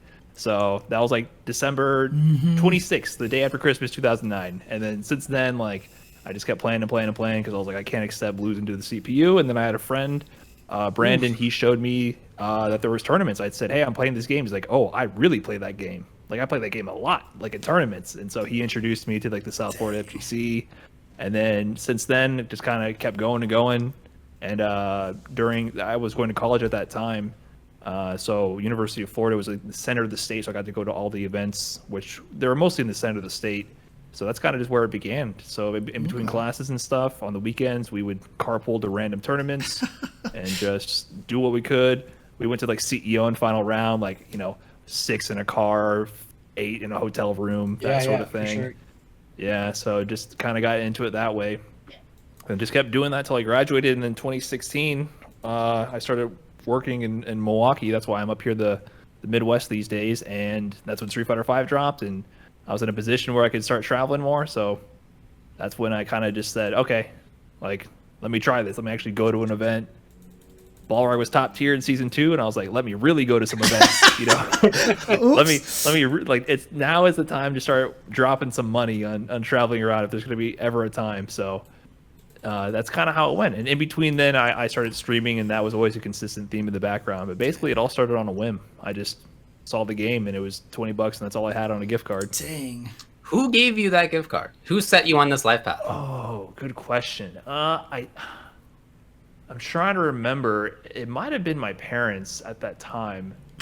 I really can't tell you. Do they regret it ever since? No, they're my biggest fans. My mom retweets all my stuff. She has a Twitter account with she's only following one account, and it's me. Are you My serious? dad he's obsessed with and he's obsessed with YouTube, so he watches all my YouTube videos. Oh, that's so cute. cool. So they're into it. Man, you are definitely not Asian. I'll tell you that much. So, went from secretly part Asian to not Asian at all so fast. There was some strife, I mean, it wasn't like my first addiction, I would say, was Halo 2, right? Back in middle school, there was definitely a bit of, I'm going to smash your Xbox, get this out. There's a little bit of like that going on. But once I got out of the house, they didn't have to see it. So they see the results, right? Nice. And so once that happens, Yeah, that makes sense. Yeah. My son has 70,000 subscribers on YouTube now. right. Not there yet. Maybe one day. Oh man, that's awesome. Well, cool. So how is it that you came to pick Boxer? He punches. Okay. All right. All right, cool. Yeah, So the next question. Well, to go more into it, I picked two characters in Street Fighter 4. Right? I started with Ryu. Everyone's got to do that. Of course. And then I played like maybe a week or two with that. And then I tried Balrog because he looked like he hit hard. And then I won more with Balrog. And then I stuck with him. And that was really it. I mean, it's not like I have any like lore or anything with these characters because I barely played. I played Street Fighter 2 at a sports bar, and I played like Bloody Roar, Tekken on a demo disc. You know what I mean? I was never really into fighting games, and I played shooters that whole time leading up to this, and I was really into shooters. So when I started picking up Street Fighter 4, it's not like I had any attachment. I just like started winning with this guy, and I was very motivated by not wanting to be bad. Like the game pissed me off so much that I just had to get good, and I was winning more with this guy, and I was like, all right, this is the dude. Let's keep winning, and then it just kind of snowballed from there. That's crazy because obviously I never get pissed off at fighting games, as your stream knows, right? So definitely not even once. No, but I think that's a common way in, right? I think many of us had the experience of like being good with our like our brothers or whatever, right? Our friend across the block. And then you get to another situation where you're terrible all of a sudden. Like all of a sudden you just can't hang at all. And that's like so frustrating that you need to get good. That was my experience too. Right. And it's also interesting too, because you said you didn't really have much lore going into it, but when 5 came out, I mean, obviously Boxer wasn't there initially, but when he came out, you just jumped right to it. And it's kind of one of the cool things about Street Fighter. You gain that attachment to the character, right? I mean, do you feel like you'd ever want to switch away from Boxer? I mean, I know at one point you were frustrated with him, but like, do you consider yourself like one of those Street Fighter 6 has Boxer? That's the first character you go to. Oh, no. I mean, I'll definitely try him out, but I'm not attached in that sense. Like, I played Nikali when he first came out, and then when Balrog dropped, I was like, oh, Nikali's like top 3. It'd be stupid to drop Rog. But eventually I sort of like dropped Nikali. Like when I think back to the Nikali days, I can barely remember that. I was like, that's me. Like I have a whole bunch of YouTube videos. I put out a bunch of tech. Like I started getting a little bit more known in the scene because I was like pumping out like all this tech stuff, trying to figure out the game. Yeah. And I remember that really well. Yeah. So and you also hated the game at first too. Oh, dude. You hated the game at first. It was the same thing all over again, right? That was my first time having to learn a new game. And that's something I've realized is learning your first fighting game is very hard. The only thing harder is learning your second one. Right? I love that. You need to put that. Like, okay. You need to put that on a BrianF t-shirt, dude, because that is gold right there. That is like words of wisdom. Right, because at that point I had like this ego built into it. Like I achieved this much with Street Fighter 4, and I was pretty proud of what I did. Like I wasn't known or anything, but I didn't really have the chance to compete. But I knew I was pretty good. I was like grinding, put in so many hours, and then 5 came out, and it felt like useless for a while. Because then I realized I was like, oh, like I gotta, like this doesn't directly transfer over. Like the way I learned wasn't 1-to-1 with just a general sense of like how to quickly learn a fighting. Like I never really had that, so I had to learn how to learn, because before it was just a slow, gradual learning process. Like I was not picking up the game fast. It was like over 2 years. I think in 2 years in, I got like decent. So for 5, I expected to be decent quick, and that wasn't happening. And that forced me to break down how to learn a game. Like I really had to figure out how mechanics work, how frame data works, how setups work, how do I stop everyone from mashing. That was the entire like first 6 months of Street Fighter 5 for me. It's a very different game, yeah. And what's interesting though, I mean, do you feel like a lot of your change of opinion on the game also comes from the fact that the game is pretty significantly different now than it was in Season 1? Because sometimes I feel like if we all look back at Season 1, Season 1 wasn't great. Yeah, as a product, it was the worst thing I've ever spent $60 on in my entire life. Yeah, for sure. Bar none. Absolutely. I found my old tweets where like I had the game in my hand. I was like, oh, I can't wait to enjoy this $60 beta. You know, like even going into it, like I knew like Capcom was dropping the ball so hard, and then so it wasn't just like the gameplay. The gameplay itself was okay, but everything around it was just designed to just like be like a nail slowly being nailed into your head, right into that point in your brain to make you just want to snap the disc in half. Like it was just a constant barrage of like the netcode being terrible, constantly disconnecting, the error sounds. Even if you won the match, the error when you didn't get the points added, like little stuff like that would just constantly add up over time for you to just hate the experience. So I'm glad those days are gone. Like people don't remember how bad and how far the game has come. The game is good now. I think the game is a great product. $40 for what you have now is actually great. The netcode obviously it's not ideal, but I think overall it's one of the best value fighting games out there in the market. So yeah, the gameplay itself was okay. There's definitely huge problems. Like Chun-Li was busted, Mika was busted.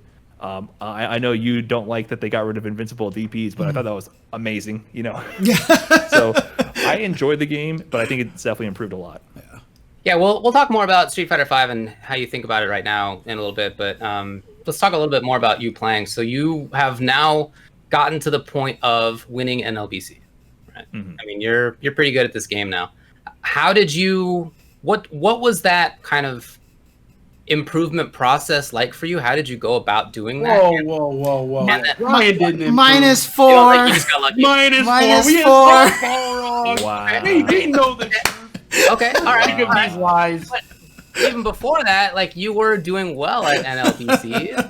I was in grand finals 5 times. Yeah. Part 1. But how many did you win? What was the improvement process like? Part 2, we'll talk about Balrog, but part 1, answer me. So I think at the beginning of 5 was a bit different because, like I said, that's where I just had to learn about like what's going on under the hood entirely. So in 4, I think it was just grinding. Like I've always my strength, I would always say was I'm not the quickest learner. I'm not the most naturally talented, but I'm stubborn. You know what I mean? Like, that's always been my thing. Is like I will keep banging my head against this brick wall until either the wall collapses or I do. You know what I mean? That's kind of been like what I had going for me, and that's how I approached 4. I just played a ton, Right. Ton of practice, ton of matches. Always trying to find sessions to play offline and find good players. So 5, I was kind of riding solo. Didn't really have a scene, and I had to learn how frame data worked. Started reaching out to more people in the community. Like I got more active on Twitter and kind of like the greater FGC online community. Javid started seeing like my tech videos and started like we would discuss things a lot. So Javid's really helped me learn more about like how frame data works. I was finding those Discord servers and looking up like the spreadsheets with all the frame data before we had the frame data apps in season 1. And I was like, okay, this is how many active frames you have. If I do this, like if I get this knockdown here and then they quick rise, it takes 43 frames and I can frame kill with these things, and then if I do on this fierce punch I can cover both techs and wake up jab but it loses to armor. You know, I started just like plotting out every option that could technically happen to boil the game down to be very mathematical. And at that point, when I can boil the game down to be that way, like I know if I do this setup and if they do this, this wins. If they do this, this wins. Then I can start knowing when to bend the rules more, right? Yes. So when I first went into it, it was just feel. And the feel was not working, and also it was laggy, and there's 8 frames of lag, so timing media was impossible in season 1. So I just broke the game down to like a math problem, and then from that point forward, I was able to play by feel more, because then I knew what was like the mathematically most optimal thing to do in that situation. Now I can look at what you're doing, gauge a response based on that, and then adjust according to your game plan. And I think that's just sort of how I've learned to approach more fighting games, is just learn those mechanics and then feel out what the defaults are and then see how people bend those to account for the human element of it. And that human element I'm still learning more and more. Like that's something I've had to learn like after season 2, especially because season 2 Balrog, you could play like a math problem, right? He had so many plus frame situations and all that. So when he got nerfed and they got rid of all the tap shenanigans, it was like, okay, how do I play with the human element? How do I like say, okay, that's not real, that's fake, but why would that work against an opponent? Are they looking for other options so that the reaction time is slowed down, so that the fake option becomes strong again? And that's like really what Street Fighter V is really about. And I didn't really learn that until like season 3 and 4. So yeah, I think it's become two parts: the math problem, and then learning how humans are, fallible. Is that the right word? Yeah, error prone. So. Yeah, whatever you want to say. And then how do you apply that to people? So it's been a long road to realize that. You're talking like somebody with a math background there. Yeah, I guess. I took math classes. I wasn't great at it, but I enjoyed it. Hey, look, I was a math major. I'm a math major, okay, and I suck at Street Fighter V. Okay? What do you do? What's your job? What do you do? I'm a software engineer. Oh, you are a programmer. Okay, nice. Right. Okay, cool. Yeah, it's not the heaviest tech stuff, but yeah, I work in software. Okay. Cool. So you kind of turned it into a problem for yourself that you need to solve, and you were engineering a solution to this problem that you had constructed. Right. I would say that was more. I've kind of strayed away from that a lot more. That was definitely like what laid my base with this game, because I think that was missing in 4. So with 5, I learned to let me learn how under the hood everything works. Now that I have all that knowledge, I think I'm much more able to quickly jump to the next level, because I think what's more important for me is that I know I'm stubborn. So if I don't understand why something works and you tell me this works, I need you to explain why. I'll be like, why does that work? Why? So I had like a training partner in Street Fighter 4, my sensei, JC. I kind of came out of the gate being better than everyone in my university except one guy. And then this guy kept You're beating welcome, me. by the way. You're welcome, by the way. So JC, okay. No, I'm kidding. Not James Chen, unfortunately. Yeah, no. Fortunately, trust me. And JC was pretty good. He was kind of one of those secret local killers that I don't think people who came to Florida would know. But if you didn't go to Florida, you wouldn't know about him. Yeah, he beat my ass every day, and I'd be like, just hit him up, like, are you home? Yeah, I'm coming over. You know what I mean? Like, I was so stubborn, I would be showing up until the point where I'm rage quitting in person, and be like, I gotta go. Like 3 hours later, be like, I'm done. Bye, thanks, peace, asshole. You know, we've all felt that before. Every day I'd hit him up again, like, all right, man, you free? Let's go. And he would be like, oh, don't do that there, even though it worked, right? And I'd be like, why? It's working. And he'd be like, oh, because it's the risky option, sure, it worked this time, but are you going to do it every time? Like, you're doing this every time, but if I just stop doing X, Y, or Z, you actually face so much more risk than whatever. I'm like, shut up, dude. It's working for right now. I'm winning right now. EX headbutt. Right, and then he would eventually stop doing the option. Like, it was like, Yun, medium punch to shoulder. I would do EX upper with Balrog every time I saw the medium punch blocked. And he's like, you're not reacting to that. Like, that's a guess. So it's okay to do sometimes. But if you do it every time, next time I'm just going to hold down back. You're going to whiff the upper, and I'm going to get a full combo on you. So do you want to take that risk every time? And I'm like, well, it's worked most of the times now. So, and then he would punish me for it. And then eventually, like 5 hours later, after losing that interaction every time, I'd be like, oh, I get it. It's a mind game at that point. I can't just see this sensory information and then automatically output this response every time. So knowing that stubbornness, like, I just know that I have to understand on a deeper level. Like, you can't just tell me it. I have to understand it. So now that I have all these years of understanding, I'm much able to learn things faster. So I think sometimes you just got to get your ass beat a bunch, and I think that's you really understand it. For sure. It's great so far, because I think the fact that you've understood this and you've had this journey, a lot of people are like, oh, he's so naturally talented, but from your own story, you're saying how much work and struggle. One, I love the fact that you describe getting good at fighting games as being stubborn. You're like, that is like I never thought about stating it that way, but it's so true. But I feel like that's also kind of one of the reasons why it's made you a really good teacher at the game now, because you kind of understand the process that you went through and you can verbalize it really well to other people. So talk to me about your role as trying to teach like the community how to get better at fighting games. Yeah, I think because I have to really understand things to be able to apply it. I think that does help me explain it better because I talk to other players and not everyone's mind works that way. Like Cool Kid, I talk to Cool Kid all the time about fighting games. He's the complete opposite of everything. I mean, he just gets it. His first tournament was final round for Street Fighter Cross Tekken, and he went to grand finals in 2013. You know what I mean? And like I went 0-2 like my first 5 tournaments. Complete opposite journey, opposite understanding.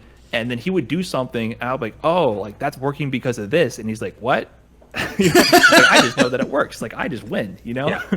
And so because I have that other level of understanding, because I have to, I do think that helps me like break it down in a way where no matter who you are, hopefully that's my goal. No matter who you are, what your background is, you should be able to get my reasoning, right? The reasoning should be laid out and not based on like trust me because I said so.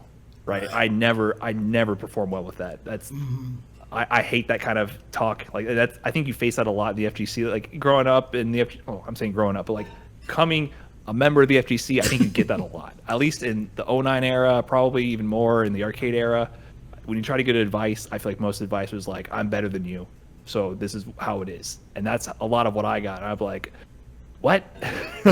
Like whatever you're saying is not computing because you're not following through the reasoning. Like maybe you can't communicate it, like, but what you're saying doesn't make sense. Like I'm sorry. And so I try to leverage that and try to make sure that if I try to put out a video talking about a topic, I want to present it from that way where like you don't have to trust me because I say I'm good or my credentials. You can just trust me because if you can follow through the reasoning, it makes sense. Right. And so I try to bring that when I talk about these topics. And I think it's just interesting to talk about. Like I also do it because I enjoy talking about it, and if I can help people have that light bulb moment here and there, it's nice. And also because I get annoyed when I play people on ranked, and then they have like bad habits, and they're like objectively bad habits, not just like I don't like your play style, but like you don't punish something over and over when you could easily win type thing. So breaking that stuff down, I feel like it's cathartic. A little bit, because sometimes I'm playing an opponent and I'm like, man, if you had just quick rised here every single time, you'd get a guaranteed punish and I wouldn't be able to abuse this thing, but you autopilot back roll every time. Right. That's a common thing I see. Sure. And I want to reach to the screen and be like, man, stop doing that. Like you're letting me win. I can't improve if you let me get away with fake stuff that a player knows the matchup is not going to let me do, right? I want everyone to get better so that I get better. It's like a common thing here. So it's both cathartic and just something I enjoy doing.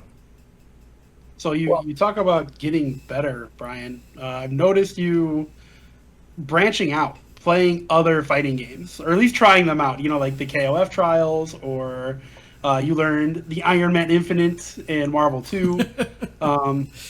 What led you to want to try to do? Like, I've always known you as like the Street Fighter player, right? Like you're a Street Fighter player. What made you want to branch out and try these other things all of a sudden? Well, I mean, COVID, right? Sure. Right? Like it was just so busy. My problem is time because, I still work full time. I'm trying to stream, and it was hard to start segueing into more variety stuff without having an immediate impact to your stream performance, which is something I cared about.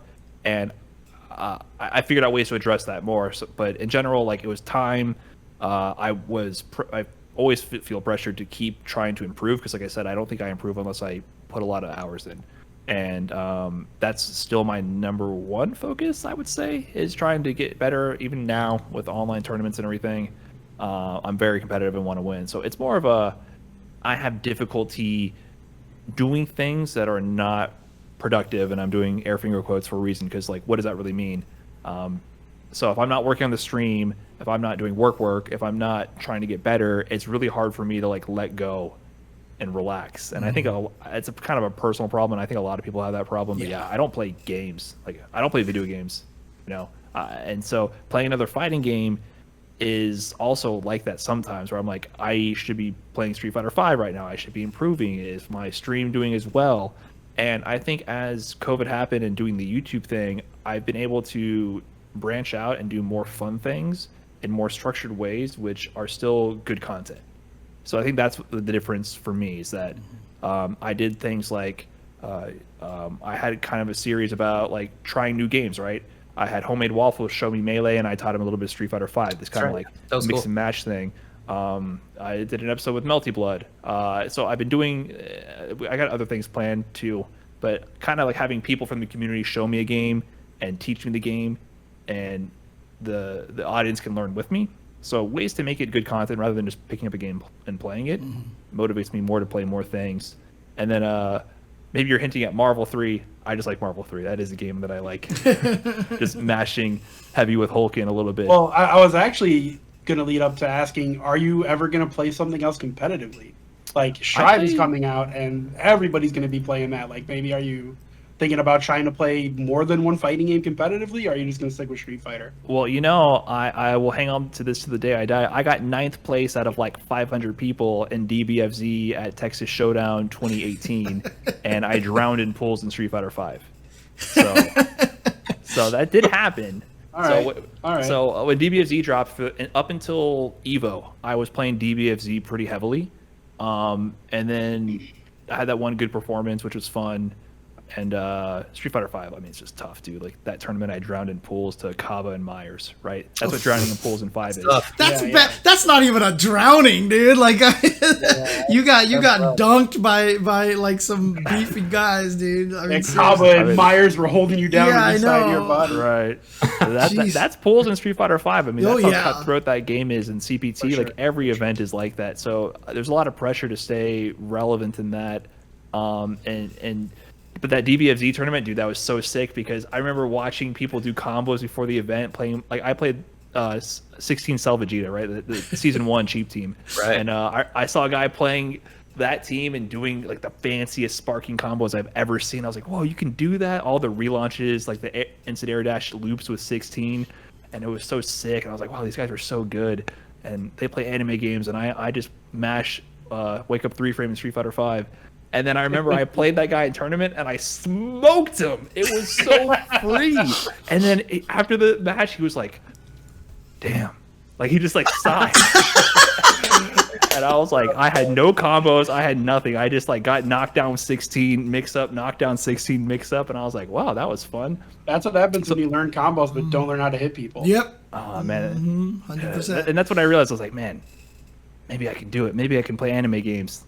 And then Evo happened and I got washed and I was like, oh, people are getting good now. That was the first time where I came out in a game and I was like better up front and then fell behind, right? Because Street Fighter 5, Street Fighter 4, that did not happen. So this was like, oh, sweet, I'm onto something. And then I realized like, oh, I have to put in too much time. Like I just can't do it. So I dropped it. But basically, yeah, I think I would do that with Strive. I'm interested in Strive. I might suck at it because I've never played a Guilty Gear. But I'm definitely going to play it and see if I like it. So I'm not against it. But it's a matter of priority and time. So I just need too much time. If I can do it, I will. If I start falling behind in Street Fighter 5, whatever may come next, then probably drop it. But I'm not against it. Yeah. Because, I mean, even a guy like Tokido, who's been amazing at, like, so many games at the same time, basically doesn't play anything else anymore. I mean, that's how much time you have to put in to a fighting game these days. It's crazy. Right. Yeah. Yeah, it's very difficult to be consistently relevant. Like I don't know how people do it. Some people maybe they just say they don't practice that much, but I have to put in like a couple hours every day and that's all I really have. And if I don't do that, it's like I know, dude. I understand. No, I mean, I've always said that, for me, for example, I'm a volume player. I have to play a lot to be good at a fighting game. And if I don't, I can't get good at it. And different people learn differently. I mean, it sounds like you're more of a volume player as well, right? Because there's some people who's like, yeah, I don't practice. Like, he just plays like once every week and he's like amazing. And I'm so jealous of those people. But like I said, I don't know how much I believe them. I can tell you firsthand that I lived with one of the people that did say that. Yeah, I've lived with Big Marcus, and he would tell people, I don't play this game. That motherfucker played 6 hours a day Street Fighter 4, grinding online. So yeah, anybody who says they don't practice. Okay, well, I actually have seen people not practice and be good. Yeah. Look, it's really rare for sure. I think they exist. I lived with Justin Wong. Okay, let me tell you, did not practice. He's put in his 10,000 hours though, that's for sure. Yeah, right. Yeah, he already has the body work behind him. But it's interesting. That's always an interesting topic to me because I feel like my brand is like very much the opposite. So like, for when I was coming up for a while in the content game, of course I get all the comparisons to Smug, right? So natural makes sense. And I always find it funny because his thing is with the greatest of ease, right? And then mine is with the greatest of difficulty, because what I present to you is all the good, the bad, and the ugly. Like, I am failing 1,001 times to get that one victory, right? And so that's kind of more of my thing, is showing how much goes into it. Yeah. And I find it interesting how people try to like mask it, and I rather put it all up front. Like, hey man, this is hard. Dude. And when I get that win, that makes it all the more worth it. I gotta tell you, man, we need to. I swear to God, like everything you are saying is like right where I'm trying to send my messages to, because I'm always telling people how hard fighting games are. But at the same time, when you learn it, the reward is better than anything that you'll ever experience. So honestly, it's what makes fighting games so great, because when you do conquer it, it's a fantastic feeling. And I mean, talk to me like when you did win your first NLBC. I mean, was it like you were on the floor sobbing? Kind of reaction, or how was that? Well, I mean, for that one, it was hard to feel like. The other thing I have is maybe I do it too much, is I also kind of downplay achievements unless they really hit that spot. So like with NLBC and online tournaments in general, it's hard to always know, like, was this a win? Was there interference with lag? Were they playing that well? Did I conquer my demons in bracket? So like I said, I've been in grand finals at NLBC a bunch of times. The people who stop me are like IDOM, Punk, you know what I mean? Like, those are the people I want to beat. Like, if I don't want to win an LBC. I want to conquer it. I want IDOM to be in grand finals, and I want to 6-0 him. You know what I mean? Like, I want to go to losers round one, come all the way back and destroy him, and then I'll throw my computer out the window. Right? Like, that'll be the ultimate summit for me. So that NLBC, like, I played a lot of good players, but it wasn't like people who, maybe it sounds egotistical, but for my standards, where I placed myself compared to them, I didn't feel like I was really making leaps and bounds, right? It was like, I expect myself to beat these players if all things go well. And then on top of that, it's like, might be laggy, might be kind of weird, might be issues outside of the game. So that one, I did have a sense of relief, but it wasn't like, oh my God, finally did it. But I definitely had moments like that where it's like, it's never been a sob moment, but it's been like a very content, and like almost like I could fall asleep. Like, I could immediately lay down. Like, when I got top 8 at final round in 2019, I felt like the moment I shook JB's hand, I could have just like laid down on that stage and fallen asleep. Yeah. Just like slept like a baby right then. Like, it was a long day. You can rest now. Yeah, exactly. Yeah. That's more what it is to me. So I haven't had that moment where I want to like cry from a win. I cry from other people's wins though. Every Capcom Cup I cry. Oh, it's like a wedding. That's so beautiful. God, I can't believe you cry. I never cry, right? No, I'm just kidding. Yeah, right there. Yeah. I'm just going in both directions here. So, with respect to your content game, James, can you just add some minutes to this? Whatever. Yeah, no, for sure. Whatever. Just add some minutes. Whatever. Whatever. Ryan, we're just going to keep you for the rest of the show. No big deal. Hope you can stick around for like 2 hours, bud. Let's do it. Oops. Well, you got it on there? Okay, yeah, you do. Well, maybe not 30, but okay, anyway. Yeah. I changed the wrong one. Let's talk about your content game. So Twitch and YouTube for you have grown hugely over the past 2 years. What do you think has led to that success? It's definitely the focus on YouTube. Like, there's really nothing else to think about there. It's I think, well, it's not just YouTube. It's doing content specifically for YouTube. So I think Twitch, like the era of just turning on Twitch and playing a game and gaining an audience from that's been gone for years, right? And I was kind of slow to adapt to that as well. But when you structure content around YouTube, and by doing that I mean, like, when I go live, I usually try to have at least 1 or 2 segments, I'll call it, where it'll make a video, and the video will be something that's clickable, right? So for instance, this weekend I did a stream. I'm going to get the world record in Ultra Street Fighter 4 Trials, right? Balrog, right? It sounds outlandish and stupid and over the top. And the thing is, it's like there's not that much competition on it, so it's not like that hard. No disrespect to Tom Sinister, he took the record away from me. I had to take it back. Nice. So we got a little rivalry there. But it's one of those things where you can like be overzealous and over celebrate something and be the best in the world, but it actually doesn't matter. But it's goofy enough for everyone to get hype about, right? And I had that idea randomly, and the stream got like 1,300 viewers, which is like way above average for me. And the video hasn't come out yet, but I know it'll be a good video, right? It's a clickable thing, it's a direct story, and you can watch the whole thing and be done. So having stuff like that you do will make good YouTube videos. The YouTube videos are then able to get new viewers, because Twitch will not give you new viewers ever. Twitch does not have any discoverability. They do not help you grow. There's nothing in the platform to help put you in front of people. Like, nothing helps on Twitch. It doesn't exist. But YouTube will recommend you to people. You will say, hey, like, you watch this one video game video one time about a fighting game. Here's this guy who does fighting game videos, right? Or people who watch similar videos to you also watch this guy, even though you never watched a fighting game video in your life, but somehow there's some kind of intersection here. Do you want to watch these videos? And the numbers you see, like the impressions, the interactions, it's just so much more than every other platform. And it made me realize that Twitch is like the small pond and then YouTube is the ocean. Like, there's just no comparison. I mean, the orders of magnitude of number of eyeballs on YouTube compared to Twitch, you just cannot compare them. So ever since I started doing that, there's been a direct correlation between people tuning to my stream, right? So keep producing regular YouTube content, and that on its own is sort of like a snowball effect where I think frequency of upload matters, like constantly having ideas which are clickable. So I do like instructional stuff, little mini hype events like the world record trials, right? That's a little hype event, tournament runs.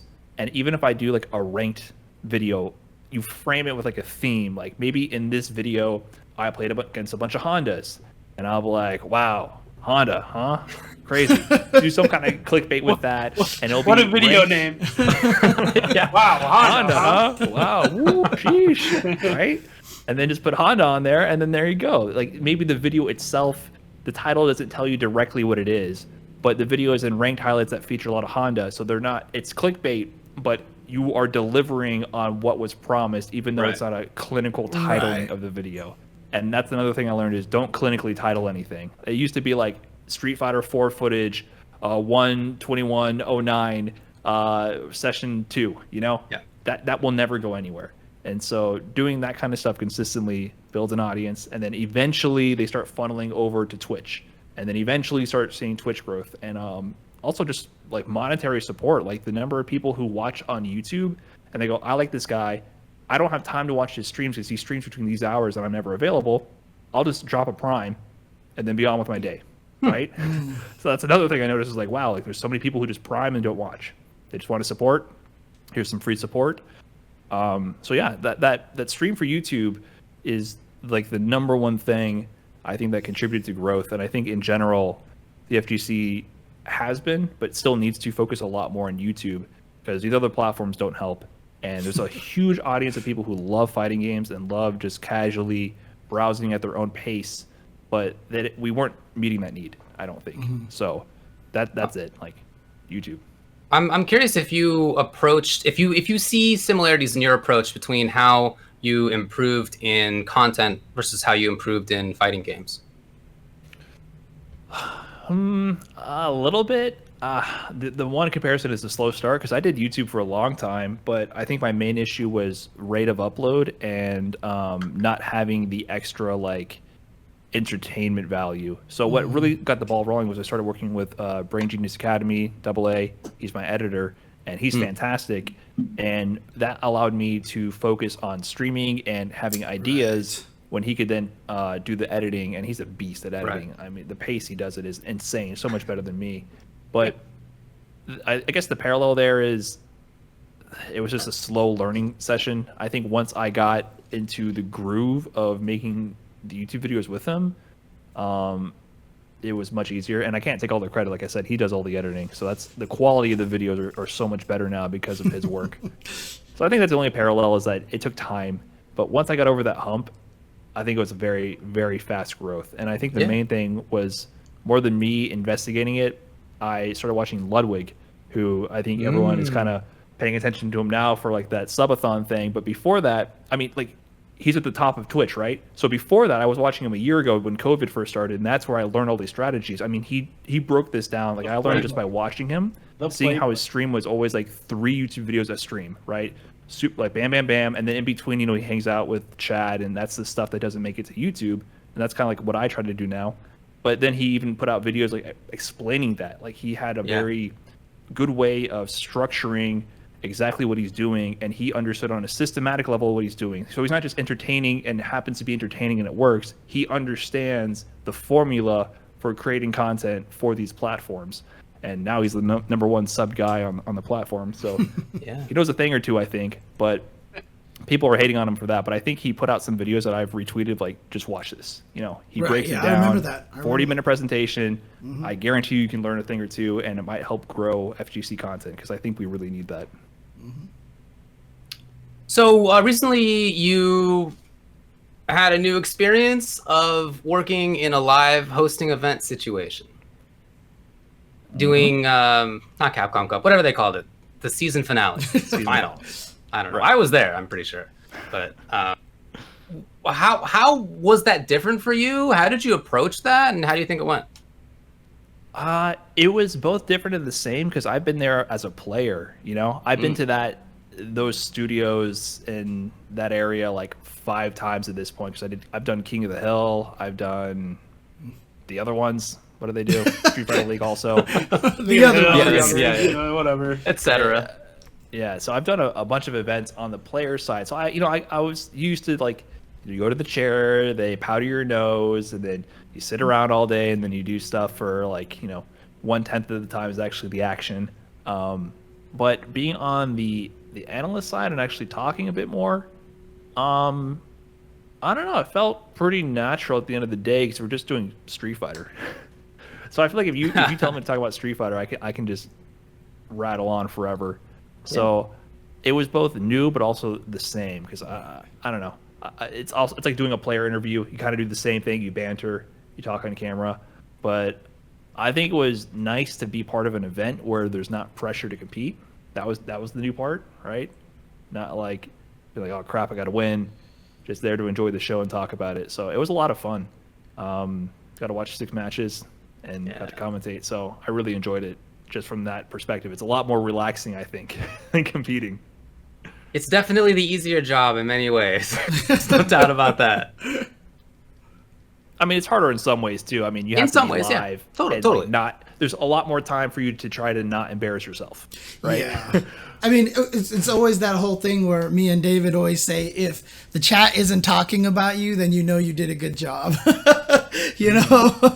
Because if they're talking about you, it's usually not something nice, and that means your job almost as a commentator is almost to kind of just be there. You know what I mean? It's weird. I mean, that's true. That's true once you get to a certain level of expectation that people have for you. When it's something new, like for you hosting, I would imagine you got a lot of positive comments. I mean, I hope you did. Yeah. I think it was the opposite. Yeah, it's because we're new. There was like lots of memes and people great job, dude. You're so sick up there. Right. The 5th year that you do it, it's not going to happen quite as often, which is definitely where James is now. Well, I mean, it also depends, because there are some people who, when they show up the first time, people will just dog on them like constantly. So I think it's like one or the other, right? It's one or the other basically, and that's usually probably an indication of how you're perceived by the audience as well. Right. So, I think it's a little bit different too, because I've been on Twitch and the FGC eyeballs for so long. Right. It's not like being thrown as a commentator without that kind of prior experience. So people probably, it's definitely a ton of new people seeing me, but a lot of people who are already accustomed to me are just going to be excited if they're fans of what I do. Right. So there's a lot of positive feedback from that. There's tons of good memes. Good. Like that's how I knew it was going right, well, was the fact that whenever I would check my phone, there would be a new mention with a new Photoshop meme of me or Rob or looking goofy, and I just hit retweet, like whatever. Right. Like the format doesn't make sense. I don't really get the joke, but whatever. It's a good sign, Yeah. Car salesman, insurance salesman, Brian. Yeah, that was good. Right. There's some Like, good sure, stuff. whatever. It's funny. You're getting into it, so it's a good sign. Yeah, man. I thought that it went great. What do you got, Tubbo? I was gonna say we're way past time, so I have something I need to know before we kick you off the show. Your background. Is that a green screen background or is that your actual house? I think it's a green screen. I've had other people tell me it's your actual house. Pick up No, that it's goddamn real. elephant. Pick up that elephant. I don't believe you. All right, we'll get the scale. Yeah, it's real.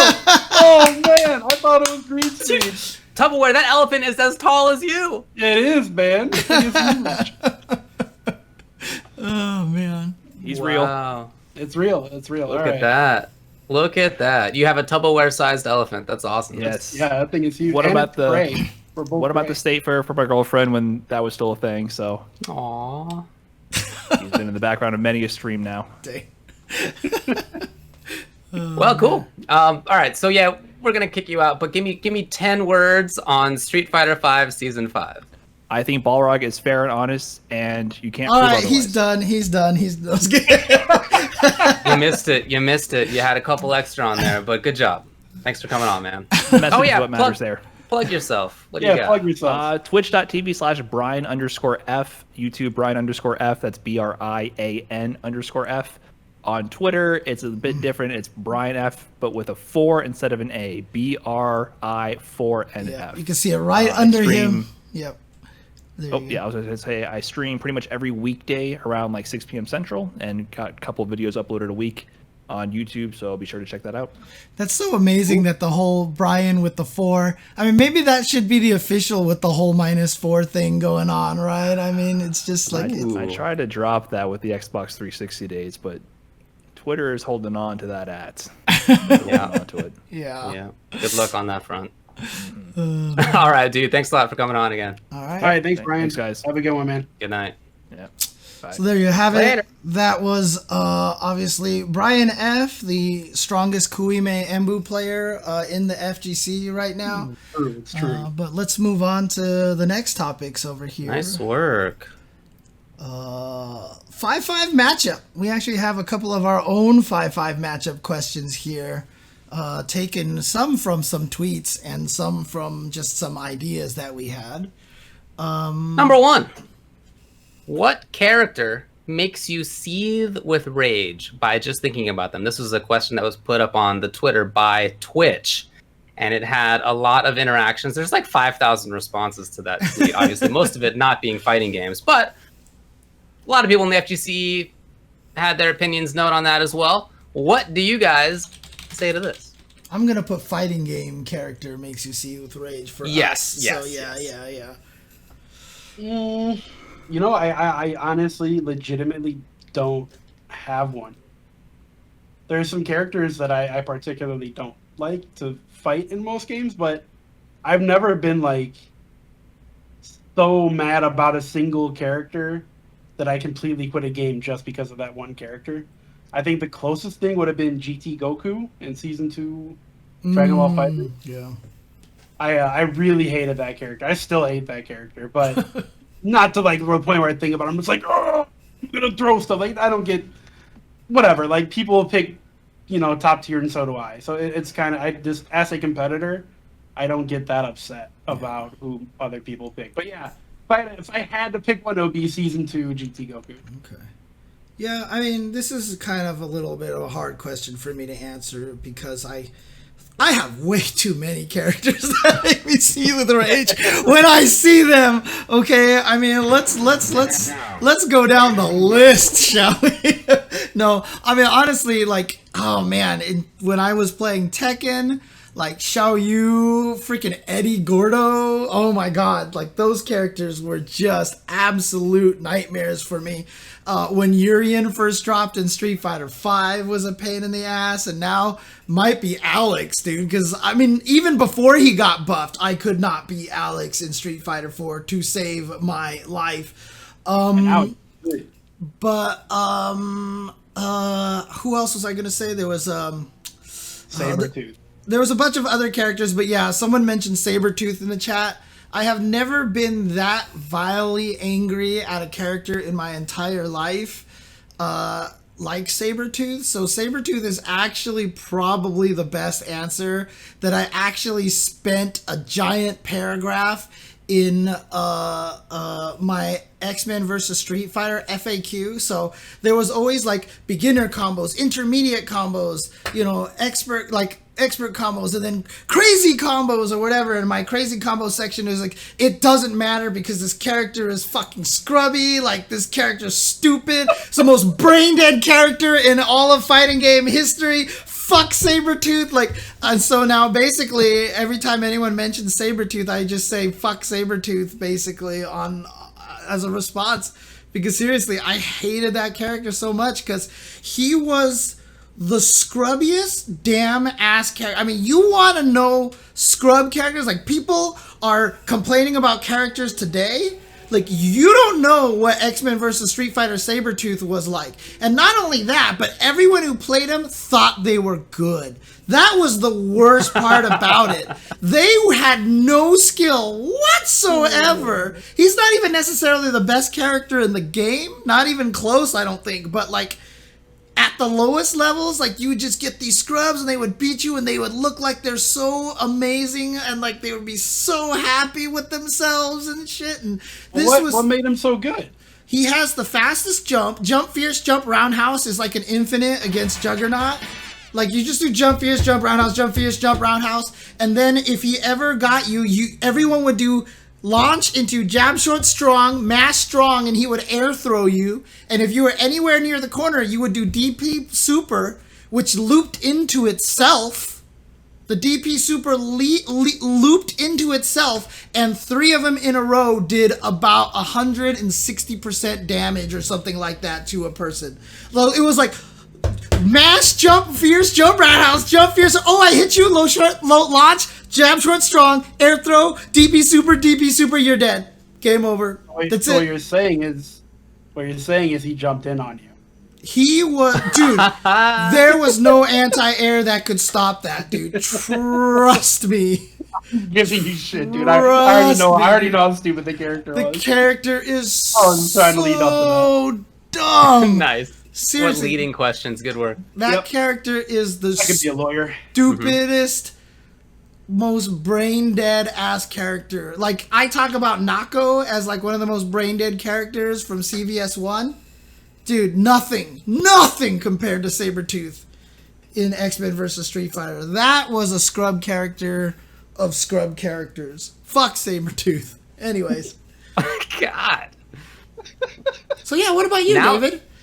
Okay, all right, my turn. Nowadays, my answer is nobody.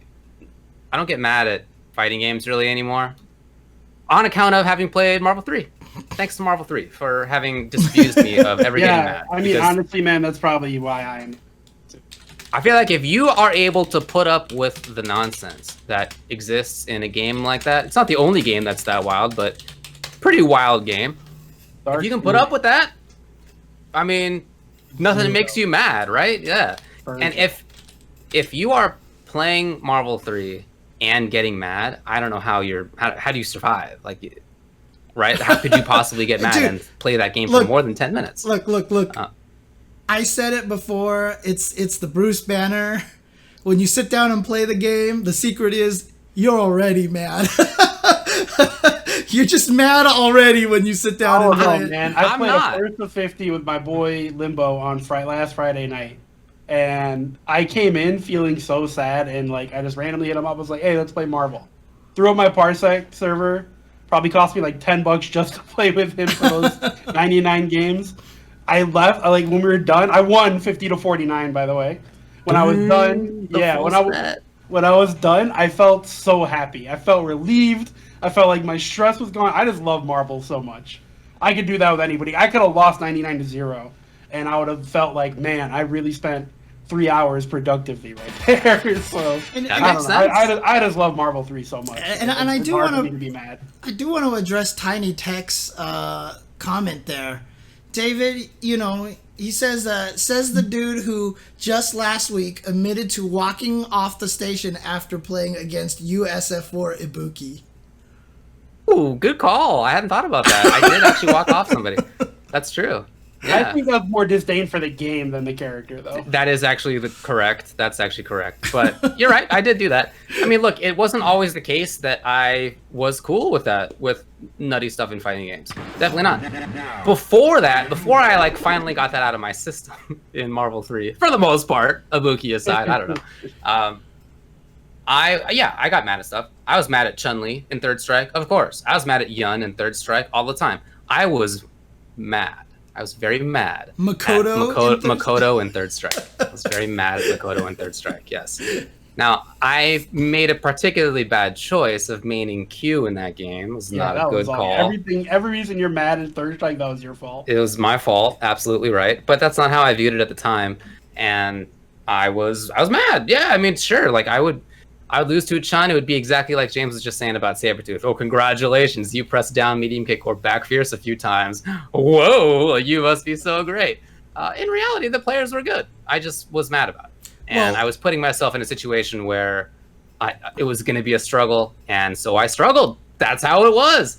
That was my bad. But I was definitely mad about it. Sure. I feel like, to be fair to you, Makoto Q is not a fun matchup, right? It's tough. It's tough, yeah. And I got mad. I can recall getting mad at Vega in Super Turbo, which I think is pretty reasonable. But I was mad about it in the way that I wouldn't be now. Super Turbo, the bastion of footsies and fundamentals. Yeah. Honest game. Definitely no funny business in that game. What if a character with the best footsies in the game also had the best mix-ups in the game? That's good. What about the best walk speed in the game? How about that? Would that be cool? What if he had a reversal that you could just store while standing, even though it's supposed to be his charge move? I mean, what if he had a crouching light punch that made him avoid all cross-ups and then he could throw you? Yeah, what if he just move his hurt box out of the way? I mean, I'm not. I think it's funny to talk about now, but I definitely used to get mad about it, and now I don't really feel like I'm mad about it. But for sure, I remember those feelings, and I definitely did feel that way for the first probably 10 years of being in the FGC, getting mad at us, for sure. Yeah. All right, moving on. Well, I mean, before we move on, though, I mean, just to kind of sum up the whole entire thing, fuck Sabretooth, dude. Like, fuck Sabretooth. Unrelated, James. Let's play some X-Men vs. Street Fighter. I wonder what character Tubbo's planning to use. Definitely not playing Sabretooth. Dude, the best part about it is when you have to upload these YouTube videos, they're like, is this good for ad sustainability and stuff like that? And you have to put down occasional F words in here. I'm gonna have to change this one to be like, sorry, this one can't be monetized now. No monetization this time. By the way, thank you to FNCO Funko for the subscription. Thank you to Minoc Gate for the subscription. And also, during the Brian interview, which we missed, Anubis816 gave out 5 Tier 1 community subs. Thank you very much for that. High five. Okay, let's move on to the next topic. The next topic is, who is on your FGC Mount Rushmore? If you don't happen to live in the United States of America, we have this big mountain up in the kind of top central part of our country that we have carved the faces of 4 of our presidents onto, and they're real big heads, pretty gaudy looking, yeah. But that's what we did, and so those are the presidents that whoever made it really thought were great, and some of them are. So congratulations. Who would you have on a fighting game Mount Rushmore? Who, that is to say, do you think are worthy of being on a huge mountain as particularly notable people? Now, one thing too. Before we get into it, though, there's rules. There's rules to this. That's what I wanted to establish. Since Mount Rushmore is basically founding fathers, like the old school, some of the first presidents or so. This has to be before modern day FGC. So, 2008 and previous, these players have to be from 2008. What do you? Yeah. God. 2008 and previous. Do you want to go even longer? I mean, I feel like modern day fighting games started in 2009. Sure. I mean, it's not really true that Mount Rushmore was only founders. It's got Lincoln and it has Teddy Roosevelt on there. Yeah, but it has old, dusty, old white men on there, okay? Well, we need okay, the fair enough. old, But like dusty players. in the context of the time, Teddy Roosevelt wasn't like that long before. I think it's like 30 years before or something. Anyway. Yeah. So in FGC time, 30 years ago is 2008. Come on, guys, stay with me here. Fine. What I'm trying to say is, people that came in 2016 cannot be on the fucking Mount Rushmore. Okay, you got it. I'm on board with that. God. I'm on board with that. But my picks do include somebody who came after 2000. Well, that's not even really true. But anyway, let's talk about who we got, and I'll make my explanation when we come to it. All right, so I thought about this a little bit. I wanted to do my best to spread out the love throughout the planet, because the FGC is global. It's not just the United States. It's not just Japan. It's everywhere. But I do think Justin and Daigo are obvious. Okay. Justin and Daigo, automatic on my Mount Rushmore. My third pick would be Ryan Hart. Ryan Hart is, he's a extremely good ambassador from the UK, Europe in general. I mean, the guy's competed in 3D fighters at the highest level, 2D fighters at the highest level. He's an Evo champ, et cetera, et cetera. Ryan Hart he definitely belongs on Mount Rushmore, in my opinion. Now, my fourth one, I tried really, really hard to not use two Japanese players. But I think this player is too strong and too influential to not include, and my fourth player would be Tokido. Okay. I mean, he's been so dominant in so many different titles up until Street Fighter V, where he's now only playing Street Fighter V. But I can't think of a player outside of Justin Wong that played so many titles at a high level at one time. Yeah. That's it. That's good. It's a good list. Okay. Yeah. What do you got, James? For my Mount Rushmore, I would put on Tomo, Mike Watson, Alex Valle, and Justin Wong. Because this is Mount Rushmore. It's going to be American-centric because it's Mount Rushmore. Right. Come on. We're talking about Mount Rushmore, dude. I mean, like, it's going to be as inclusive as possible, okay? Like, nice work. Yeah. This is real desecrating Native American territory here, ours, James. Yes. You got it. You nailed it. Basically. So, yeah, I would pick those four because those four were literally that was the order of the greats in US FGC, right? Tomo was dominating first, then Mike Watson. Mike Watson got usurped by Alex Valle. Alex Valle got usurped by Justin Wong. So my Mount Rushmore wouldn't include anyone else out there because I think that I wouldn't want to desecrate their name by putting them on a Mount Rushmore. So that's basically, fair enough. Yeah. Mm-hmm. I think that's a good take on it. Yeah, absolutely. So mine are not just the best players. I felt like this was an FGC question. I didn't interpret this as being like which players are going to be on your Mount Rushmore. So it's a little bit more than that, although they all are, of course, players. So I have Alex Valle, both because he was the best player in North America and, one of the best in the world in many different games for quite a while. Daigo, same reason, but from Japan, obviously, but also for Valle, then started Wednesday Night Fights. Level Up has been an extremely important person for the rise of streaming, major tournaments in North America. Really, really influential, I think, when it comes to all that stuff. And Daigo, again, y'all know, fantastic player, one of the greatest ever, but also has had an extremely important career in making being a fighting game player or really just a video game player seem like something that you could do in Japan or anywhere.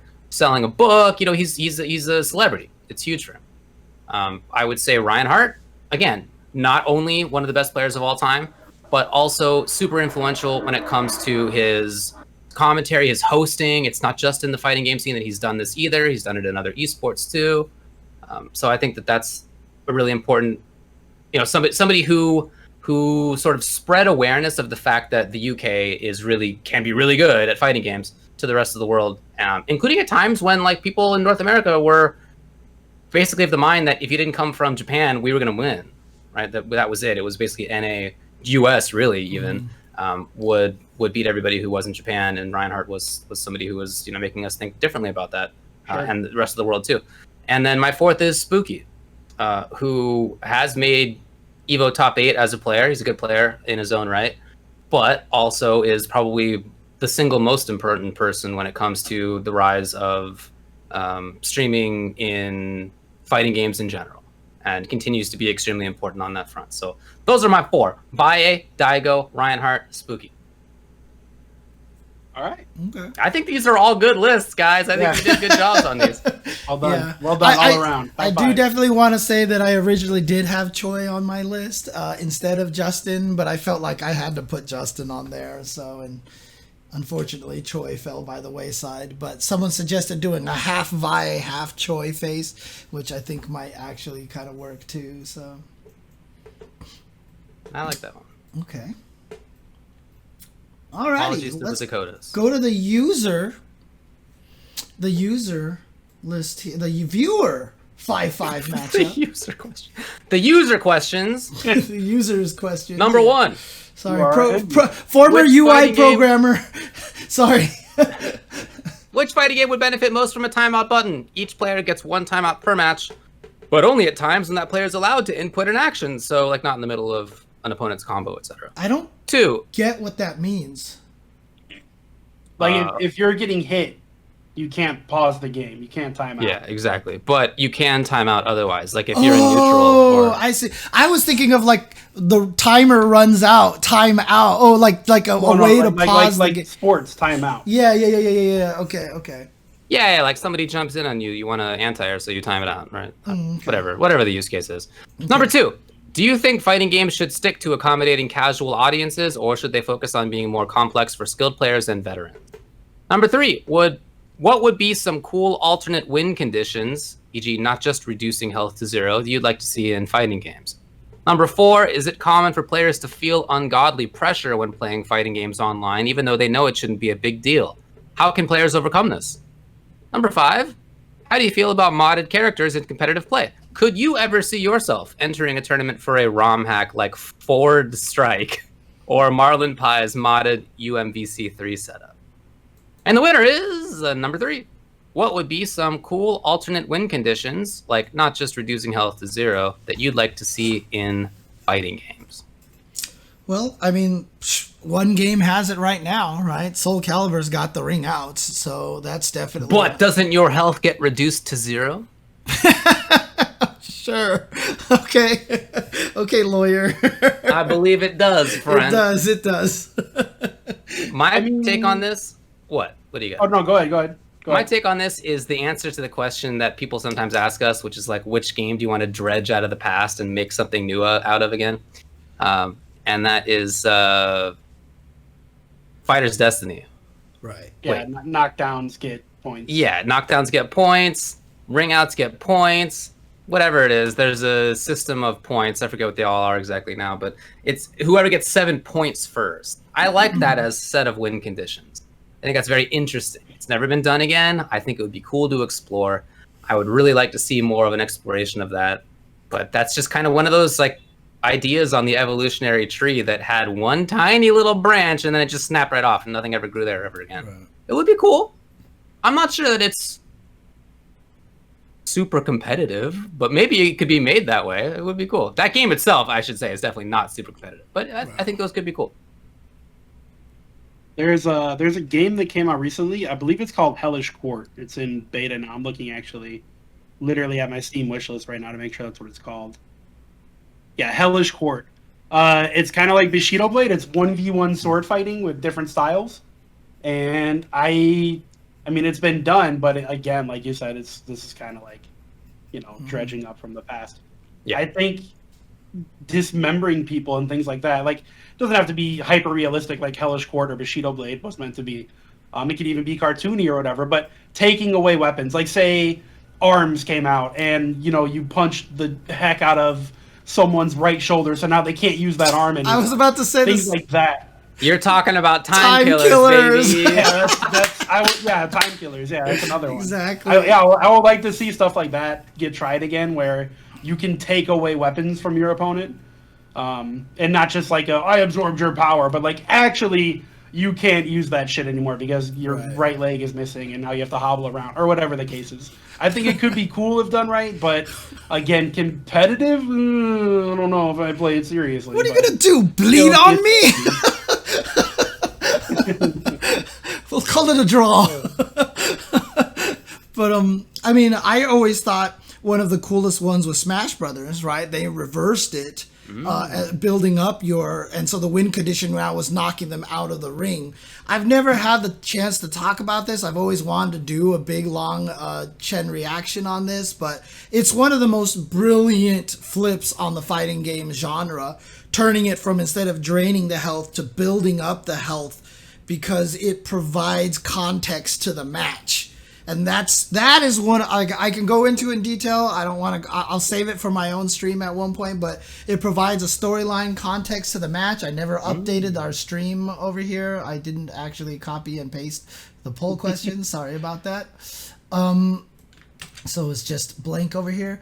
But honestly, like I would love to see all sorts of kind of different ways to set that to actually create new ideas. Obviously, one of the hardest things to do is to come up with something because it hasn't been come up with. I mean, that's like the whole concept of inventions. But if someone can come up with different ways to win, I think that's awesome. I think we need to experiment with that a little bit more. Like I said, I think the Smash Brothers method is so much better. I mean, just to sum it up quickly, if you hit somebody in Street Fighter when they have 100% health, and when you hit someone when they're at 10% health, it's the exact same thing. But in Smash Brothers, if you hit someone at 10% health versus if you hit someone at 110% health, you get a completely different interaction, and it tells you a play of a storyline of someone is in a desperate situation versus when they're not in a desperate situation. It provides a feedback to the players, and then when you die, you come back at zero, you feel safe again. There's a very different thing, different feeling to that game. You can feel the storyline of every stock, whereas in fighting games, it's harder to kind of grasp that as a player. And so I think that's genius, and I think we need to explore more of that kind of stuff to make fighting games stronger, in my opinion. So, yeah. Cool answer, actually. That was awesome. Yeah. Okay. Anything else to say about this one? Yeah, I think we nailed it. Good job, guys. Hey, all right. We're Congrats, killing it. everybody. All right, the next one is a tie between three of them. So, All right. all right. So, which one of these? It's number 1, number 4, and number 5. So which fighting game would benefit? Okay, go ahead. Which fighting game would benefit most from a timeout button? Or is it common for players to feel ungodly pressure when playing fighting games online? Or how do you feel about modded characters in competitive play? How's What do this? you want? Why don't we all answer one? We all get to pick one. Oh, I'm on board for sure. Okay, you got it.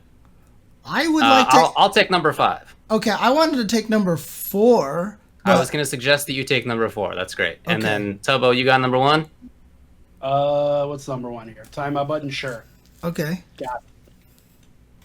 Should I just go ahead? Are we What's answering your them? answer? Number 1. Which fighting game would Marvel benefit 3. most from a timeout button? Tubbo where? Marvel 3, so you can see when people call assist and you can happy birthday them. Like that's like super obvious to me. You hear the assist get called, you pause it. Oh hey, look, I have Sentinel. Now I get to do drone, super, and X Factor and both your characters. That is a good point. Yeah, okay. It's definitely not going to be something that's relatively not wild like a Street Fighter or like a Mortal Kombat. Like it's not going to be that. It's going to be a very fast game where it's going to matter. like Hokuto no Ken, where like you could find an infinite if you pause it at the right spot. Like something where it's like you win if you get this correctly. Yeah. So yeah, I think I mean obviously I'm a bit biased, but yeah, I definitely think Marvel 3. Just picking up assists. Oh, assist is called? Great. Pause the game, now I get to set up and kill your assist.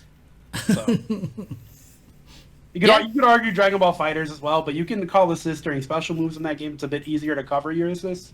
Where Marvel 3, almost every time you call an assist, you're taking some type of risk. Arguably, Marvel 3 has a pause button in X Factor, which X Factor briefly stops the stream. Very briefly. Yeah. Not quite enough to react to did an assist get called or not. Okay. You can definitely X Factor and then get hit by the assist that got called. You know, if it's like Doom Beam from full screen, things like that, it'll be really hard to actually punish. That makes sense. So that's why you don't see it very often. Yeah. All right, James. Okay. Is it common for players to feel ungodly pressure when playing fighting games online, even though I know it shouldn't be a big deal? Yes. I think I think playing online ranked is probably more stressful than almost any other version. Even playing in tournaments. Tournaments can be stressful. And shout outs to Balbury for the 2 gift subs. To Gormalas and Ralphage. Nice work. Thank you. But I really, really do think that it's more stressful because in tournaments, when you lose, you turn, you shake the hand of the opponent. Whether you say GG's is up to you. But like, you know, there's a whole situation where you can, you know, you're still in the environment, you're still there, you get to absorb things, you get to still be in the environment and everything like that. When you play, even in the arcade stuff that I'm doing on the streams, you know, with the Soul Calibur and the Samurai Showdown, people don't get salty as much when they play in those because we know who we're playing against and there are people in the chat. And so when you lose to them, you're like, God damn it, I thought I did this. And the other person's like, yeah, I kind of noticed that or whatever like that. Well, when you play random person online, like, you want them to know that you fucked up the DP or like they could have killed you by doing this or something like that. You want to but the fact that they're there and you're probably picturing them going, what a scrub, you know, like some jerk in the basement or something like that makes it really stressful because you don't get any feedback from them. So it's really it's tough. I mean, it's hard for me. I hate playing online, honestly. I really do, and it's why I get so angry, and it's why it's so stressful for me, because it doesn't have that arcade feel to me, and I talk about how much I think fighting games are super hard to get into these days, because that's 98% of your playtime is this horrible ranked match system where it's terrifying and it's hard on your nerves. So I think it's absolutely normal. And how can players overcome this? It's just really up to you. It's just to learn to get over it, you know, learn to deal with it. I haven't figured out how to get over it. I haven't figured out how to deal with it. So if anybody can answer this question, help me. I mean, I can, but I don't think it'll help people that are affected by that. But it's straight up just don't care. Yeah, that's if basically. You don't care. Yeah. You're not gonna get mad, and that's just kind of how I look at rad. Yeah. Whatever. I mean, I'm a little bit in said than between. done. I'm in between. Like I've certainly felt the pressure of playing online, especially in the context of a game where like it's a game that I want to play, but I haven't played in a while, and I feel like I'm not going to be good. That I've felt plenty of times because I've focused on Street Fighter V a lot, so I haven't played Mortal in a while. Or then I've played a lot of MK, and then I haven't played Street Fighter in a while. And each time I like go back or whatever, I haven't played KI in years or whatever it is. I feel that feeling, that kind of pressure feeling. And it's the same kind of feeling that I get like I walk into a room and like I need to glad hand for work. I need to like network. This is a networking opportunity, which I'm stressed out by. It's the same kind of feeling internally for me. And I guess I get through it the same way that I get through the other things of just thinking like, it's going to be over pretty soon. That's honestly, that's honestly the way I get through these things. I think, you know, future David's already good. He's back at home. Everyone's answering this question now, and that was kind of the point of this. So that's true. Yeah, anyway, answer your question, David. Just imagine yourself as being entirely dislocated from yourself, and you'll get through it fine. Yeah. Mm-hmm. My answer on modded characters is, I can totally picture myself playing a modded game. Absolutely. I don't think I have, but I would for sure. I would play a modded CVS2 to make Blanca not quite so wild, or whatever. Like whatever. Yeah, specifically, I'm calling you out. That's right. I think that would be cool. I haven't. Anymore. Or like if there's a Third Strike ROM hack that makes that game balanced, that would be great. The only issue I would have is that I don't think other people would be playing, so I wouldn't have much competition. And that's really what I enjoy about fighting games, is having competition. But the idea of it is certainly something I'm cool with. Yeah, absolutely. VT and Wesley, ask Serlin about that. Would an old game with a modern balance patch be useful or good in general? Yeah, I mean, honestly, I know I'm kind of violating as well. I wouldn't play one of those things because I have that problem. I mean, the reason why I never played Super Turbo New Legacy is because every time I see something like that, because it was created by a fan or someone like that, all I ever do is think about how they did it wrong and how I could do it better. And it just gets me annoyed. And so I won't play it just so I don't put myself in that position, basically. So it's just basically what it comes down to. Yeah. Yeah, sounds right. But the idea of it's cool with me. I thought Project M was awesome. I wasn't playing it, but I thought the idea of that was super cool at the time. All right. Let's move on then. Okay. What do we got here? Some tournament results we're going to get to. Yes. So we talked about WePlay already. Let's talk about the Winter Clash 2021. This was a tournament that took place for Caribbean/Gulf Coast countries and states. And it had a few different games. So it feels like a major. Weird, right? Isn't that like multiple different games? That's weird. But that time's going to come back eventually, but not yet. This was online, of course. So Mena RD won Street Fighter V. Kaba got second place in that. Dragon Ball FighterZ was won by Chris017, and MK11 was won by Full Auto, who's in the US. Super Smash Bros. Ultimate was won by Bandits Zero Mart. Okay. That's cool. Again, I just think that's interesting that there's multi-game tournaments online. Right. I like that. There was a Smash World Tour Central America South qualifier. We've talked about Smash World Tour. This is another stop on it. As the name says, in the southern portion of Central America. It was won by Tiger's Capitancito with Me Gunner. Also, I wanted to shout out Transitional Combat 2, which was for Tekken 7, and which raised $10,000 for Trans Lifeline. That is amazing. Nice. Absolutely. Yeah. Super, super cool. Great job to everybody involved in that. Nice work. Yep. Any other tournaments y'all wanted to shout out? There was also the Tactical Combat that we did this weekend for MK11 that David and I did. Oh, it was Matcherino. So a bunch of people were able to restream it and everything like that. But it was put together by Matcherino along the lines of their Tropical Rain thing with Street Fighter V and their Matcherino Cup for Super Turbo. I'm just really glad to see Matcherino trying to get more involved and do more direct events like this and everything like that. The winner was AJ. Oh, nice. Do you know much about AJ as a player, David? Yeah, I mean, I know him most as a Scorpion player, although we saw him play Rain too. Yeah. He's definitely super legit. He does well in community tournaments pretty regularly. Yeah, he took it over Kerbalicious, so that was the grand finals right there. But congratulations to him. Job well done to AJ. So that was that. Cool. TNS grand finals, season finals, I guess. That's right. Jabril won it, and Coach Steve took second. And I don't know who took third, but that's what happened. Wow. I caught a little bit of it. I didn't watch the whole thing. I know Steve said he played really well. He's proud of himself. So sounds like it, yeah. But Jabril, I don't think he's actually still on the East Coast. I think he is back home. So I think he won it all the way from Seattle or Washington. Wow. So, yeah. Good on Jabril for winning with all that inherent lag. He might still be in the East Coast. Please don't quote me, but I thought that I'd rather he went home. So super cool. Okay. All right. There's a little bit of community news to talk about. There's really not that much. I wanted to shout out the fact that the Tenno Intercontinental Fight Club is going to have Guilty Gear Strive.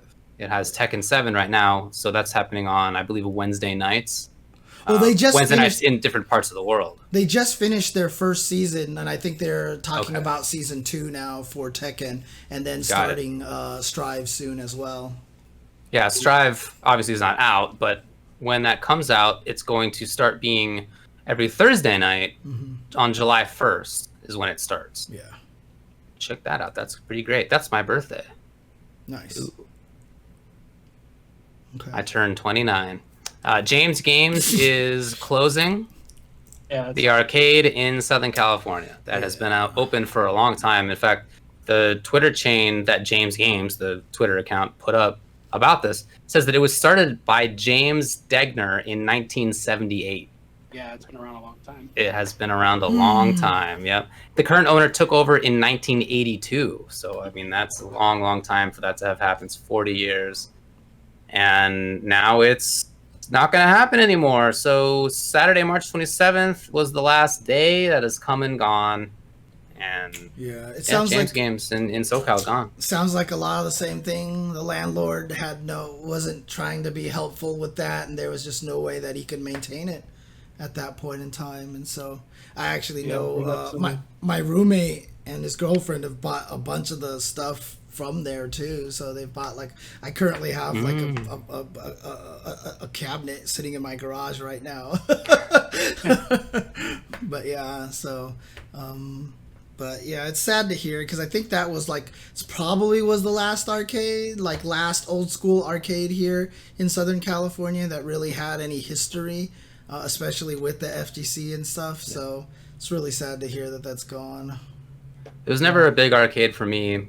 I went there a few times, but that's kind of on the opposite side of SoCal from where I lived. So it just wasn't a big one for me. But yeah, I knew a lot of people who would regularly go there, and then we would all meet up at Family Fun, kind of like the major meetup, which was closer to me than it was for them. But, my home arcades were in Simi Valley, and theirs were in James Games area. Right. Yep, it was a big part of the scene for sure. Officially closing tomorrow, March 31st. That sucks. That's all I got for community news. But as far as upcoming stuff, I want to remind you all to watch this coming weekend when there's going to be, if you're interested in the WePlay UFL Soul Calibur 6 event, it's going to start on April 1st through 4th. And they got a lot of strong players. I mean, I'm no expert in Soul Calibur players, to be honest, but I definitely recognize a bunch of these names. Party Wolf, Skill, Shen-Chan, Linkors. Yeah. What's cool is they grab people from a lot of different. They got a lot of people from different areas. Like, I'm really happy to see the Kura is in there. He's the best player in Korea, and he's a Killick player, so obviously I follow him. But I know there was some contention with some of the players, but, as with invitationals, it's always dependent on who can make it, who can't make it, and you never know, all these weird things happening behind the scenes. But the list is pretty solid. It's pretty varied from all around the world, so that's really cool. They have Kariane there as commentator or as host. I guess I don't know which one she's doing, but she's on the broadcast, which is great. Yeah. In addition, Game Realms is doing a tournament. Game Realms is a game store here in Southern California. I've been there. Have you been there to Game Realms? I have been there. I went there with Mike the Bonus when I visited last time I was nice. out there. Okay, yeah, it was running one of our main locals for sure until everything stopped. That's why you went to, he said it was a dope place, so we went and checked it out. But yeah, I've been there. Wow, that's cool. So on April 9th to 11th, for a $15 entry fee, they're going to be doing North America Region Street Fighter V event with a over $2,000 prize pot. So please check that out. Is that an in-person thing? Yeah, no, I was about to ask. Is that online or in person? No, it's online. It says wired connection required. So this is an online event. Now, does that mean you can only be in California to enter it? Because if it's entry fee, obviously there's always that state problem, right? Yeah, certain states. Yeah, I assume that they've thought about that, but it does say North America region, so I mean, most of the states you can enter, and it's not a big deal. But there are some where you can't. All right. In any case, game_realms on Twitter is where you can find that. They got a merch store as well. Please check them out. I am hoping that they survive until post-COVID so that we can have locals there again. But we'll see. And then finally, the Street Fighter V Spring Update, just to remind you all, is happening next week, just before the Tuesday show at 3 p.m. Pacific time on April 6th. So we're going to be doing a co-stream of that event, and like last time, we'll probably chat about it extendedly afterward. I think we did a couple hours of the stream, Right. just like looking into all the little minute details of Dan and Rose. Wait, the stream goes live at 3 p.m. Pacific time. So that means it'll probably last like at least an hour or two, right? No, it was a half hour last time. Yeah, it was it wasn't short, but I mean, it was. Like, man, are you guys gonna go straight half an hour. into the Tuesday show? Jeez. I mean, we might, depending on how long we go. So. Yeah, depending on how long we talk. Yeah, exactly. Yeah. So yeah, check that out. That's next Tuesday, April 6th at 3 p.m. Pacific time.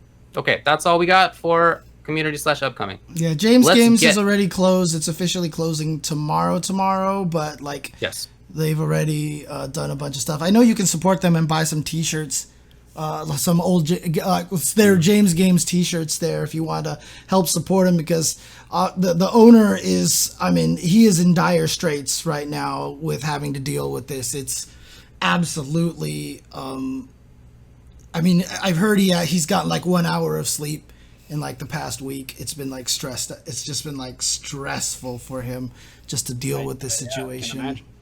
Yeah. That sucks. Yeah. All right, let's get to our bag of mail at the end here.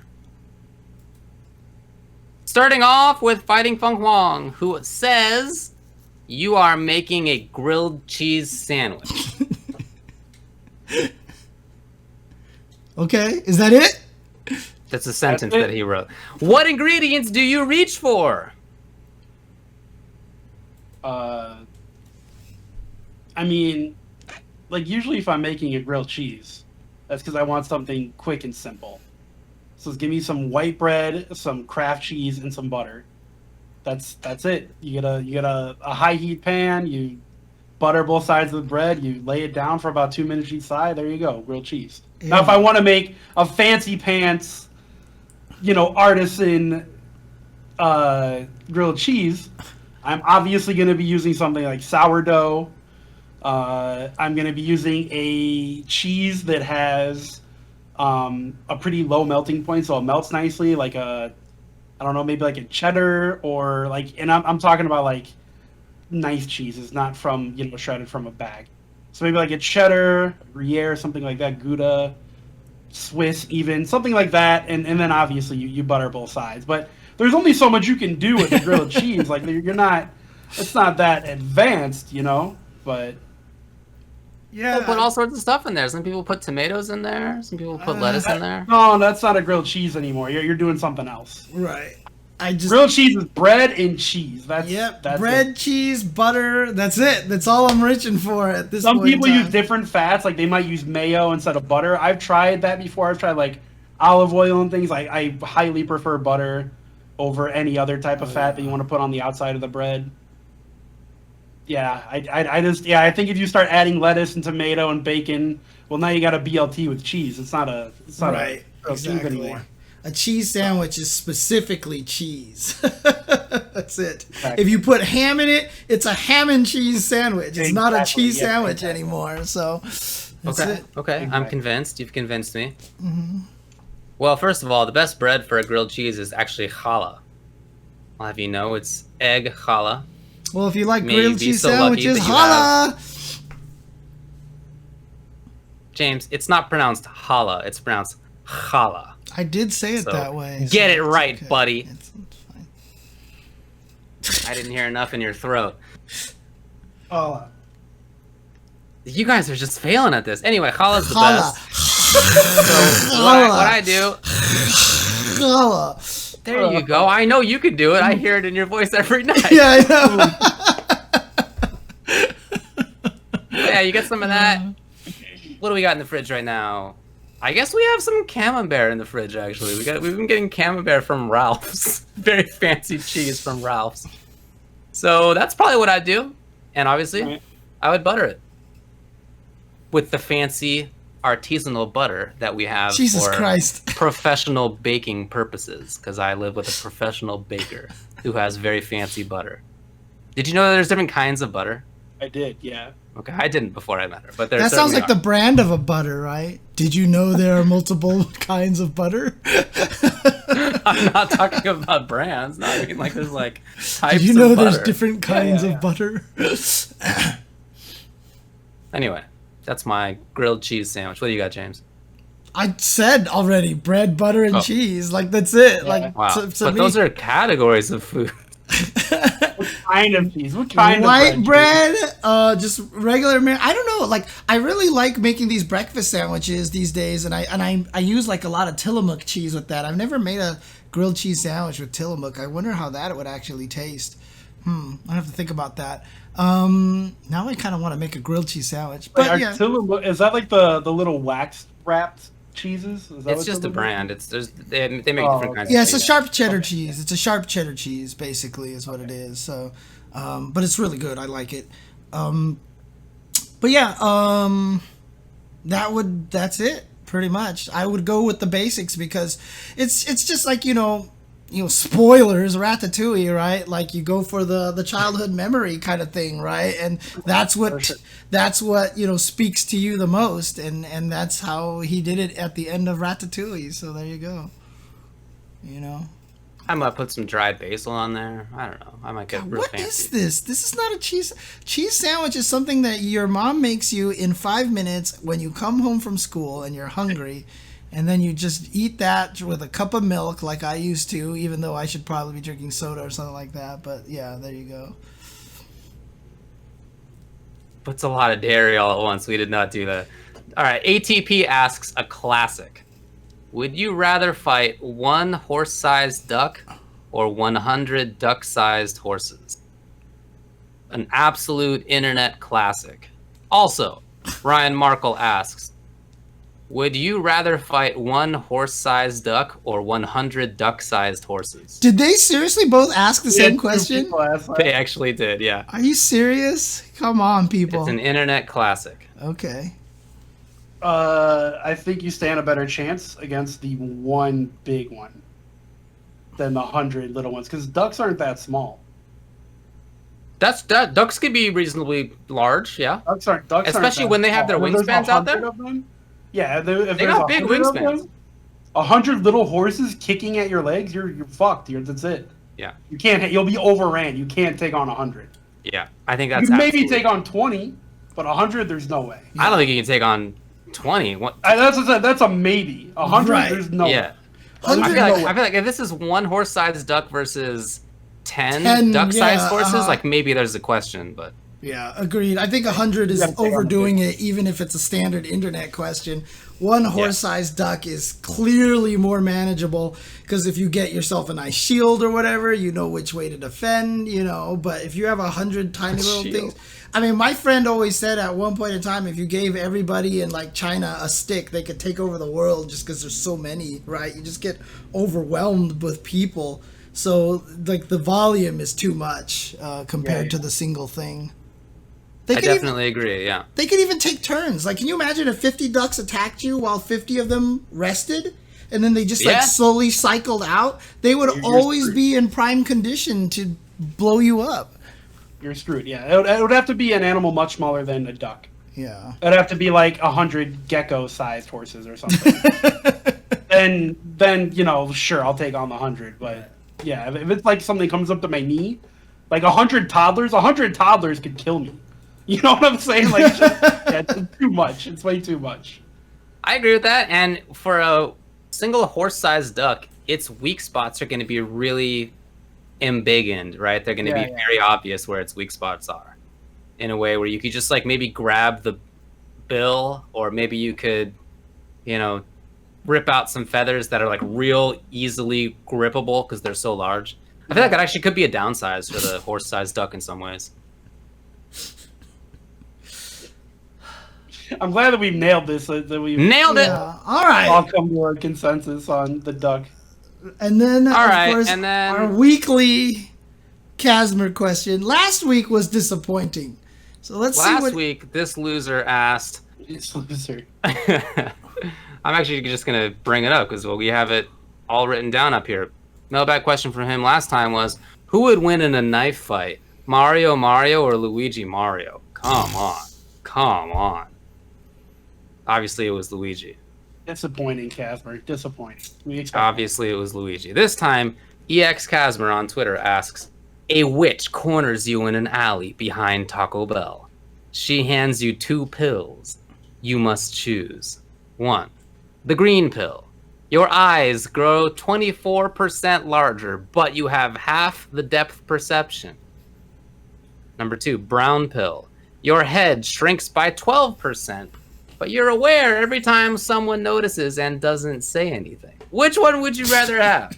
All right. Well, see, here's the thing, Kazmer. This is on brand for weirdness, but it's not a well thought out question, man. You're very obviously going to take the 12% head shrinkage. Because if your eyes get 24% bigger, people are going to notice anyways, man. Like, no matter what, somebody's noticing something, and you get worse eyesight with the bigger eyes. With your head shrinkage, there's no negative besides your head got 12% smaller, which is probably noticeable to some people, but it's COVID times, so I haven't been out for like a year. If I go out after a year, nobody's going to notice a difference. You know, it's like you have to see someone one day and their head is 100%, then the next day you see their head at 88%, you're going to notice a difference. A year passes, you're not going to notice that difference. Give me the shrunken head, no question. This is an easy question to answer. I'm disappointed in you once again, Kazmer. What size is your hat? Do you have like an unusually large hat? I don't have hold on, I can show you the blips. So I don't have a custom hat size anymore. I haven't bought a fitted cap in a long time. Okay. But most of the time I'm at 3 notches here. Okay. It's pretty normal. Almost all of these. That's nothing too wild. So I'll maybe have to go down to the 4 notches. Yeah, that's not so big. Yeah, 3 to or small. It's kind of in a normal spot. Yeah. Okay. I mean, my questions are related to, you know, where do people start in the first place? Also, if your eyes are 24% larger, are we talking about my eyeballs, or are we talking about my eyes in the whole eye situation happening up here? If it's just the eyeball, I begin to get worried that like my eyes would protrude in a way that would actually be they actually would, because your eyes never grow from birth. They're the same size from your birth till the day you die. So that means your head is designed to go around those eyes. So if they got 24, that is true. If you 24% bigger, then they are going to protrude and stick out of your dome piece. It's going to look real gross. I mean, I'm not worried about having half the depth perception.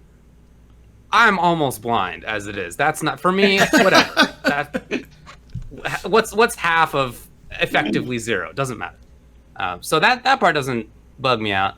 But I think the answer is head. All you really got to do to hide a smaller head is grow out your hair a little bit more. You just fluff the hair out slightly. Nobody's really going to notice that much. If this were like 32% and it begins to become weird looking, maybe we have a different topic. But 12%? Also, I'm aware every time someone notices and doesn't say anything, so I'm going outside constantly worried and concerned about the fact that I know that I have a small head.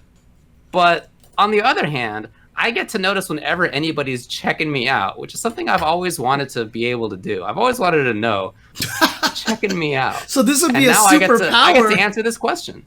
This would be a superpower. For me, it's a superpower, yeah. Especially like back in my heyday, you know, back in the day, while I was on the market, as they say. If I had this superpower, I feel like my life would actually be a lot easier. It would have probably been a significant improvement, in fact. My main question is if your head shrinks by 12%, what does that do to your brain size? Does your brain size stay the same?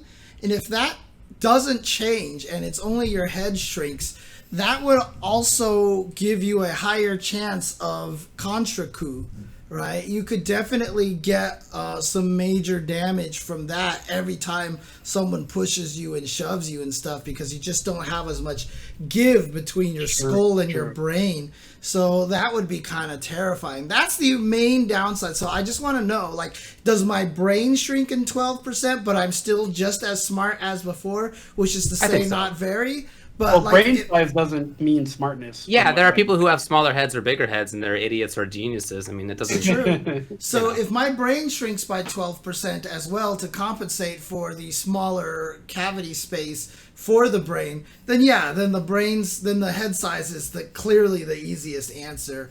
Otherwise, you're just going to go around looking like, Battle Alita from the movie, and it's just going to be weird, and people are just going to call you anime man all day, and you have half the depth perception, which would suck.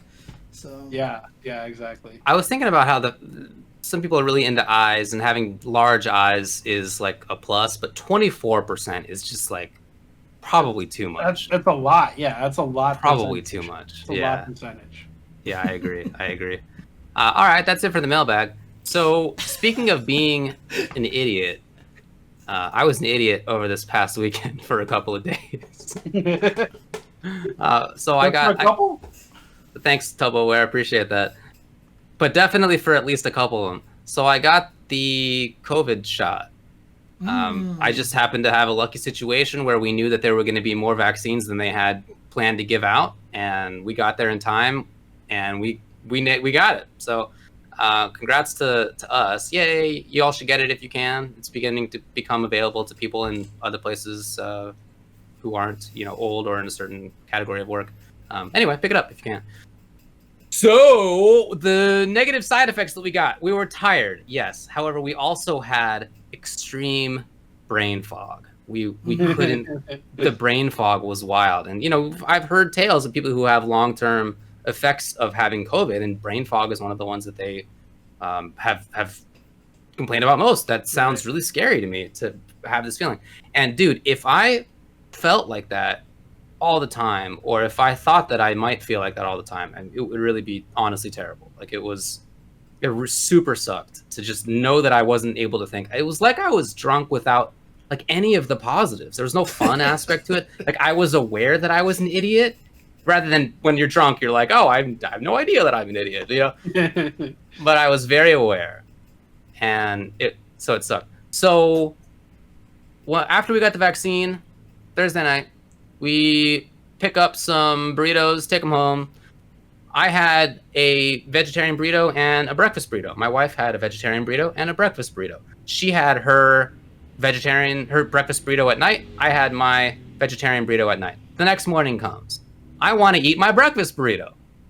I look in the fridge and I see one uneaten breakfast burrito, one half-eaten breakfast burrito, one uneaten vegetarian burrito, one half-eaten vegetarian burrito.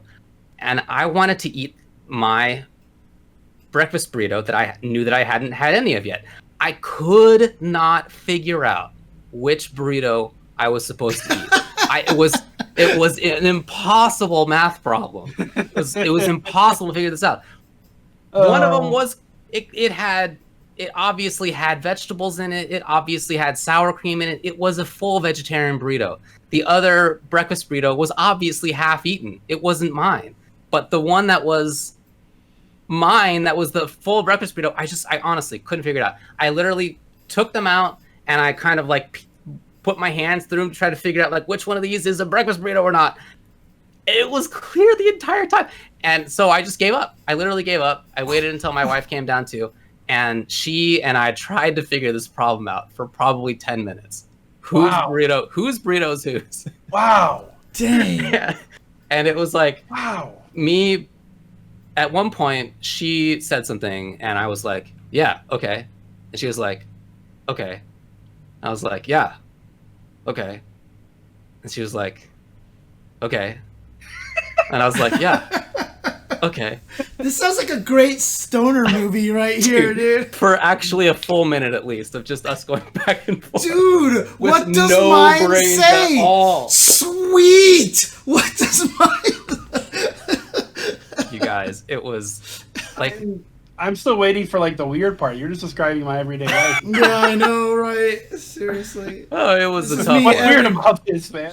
So then I went up to do some work upstairs. I hadn't yet realized that I was an idiot yet, and because if you're an idiot, you don't realize it. So I started up my work day, and I take really detailed notes of my work hours so that I for billing and whatnot. Like I very detailed notes. And I sat down to my entire document, my full spreadsheet with hundreds of lines of my work hours that I've done. And I think to myself, well, I think I forgot to do this yesterday. So I should start this day by doing yesterday's. So I get through like 5 of them. And then I look up literally one line to where the entire detailed history of what I did the previous day was right there. The entire time that I was working on it. And then I reviewed the work that I had just done, and it was complete nonsense. None of it added up. Some of the words they weren't real words. Good job. Good job. So I almost immediately called up my clients who I had calls with that day, and I was like, I can't. We have to postpone this. I can't think today. Give me a few days. So anyway, now it's back to normal. But dude, honestly, if I thought that was going to be permanent, it really would be terrible. But since it was a single day, kind of day and a half-ish, it's funny in retrospect. But man it was pretty tough for a while. So anyway, please get the vaccine. After you get the vaccine, don't do anything for a little bit. Dude. Plan on having it be a multi-day task, basically, right? I mean, not for everybody. I know my parents got it, and like none of them had anything. Like they were.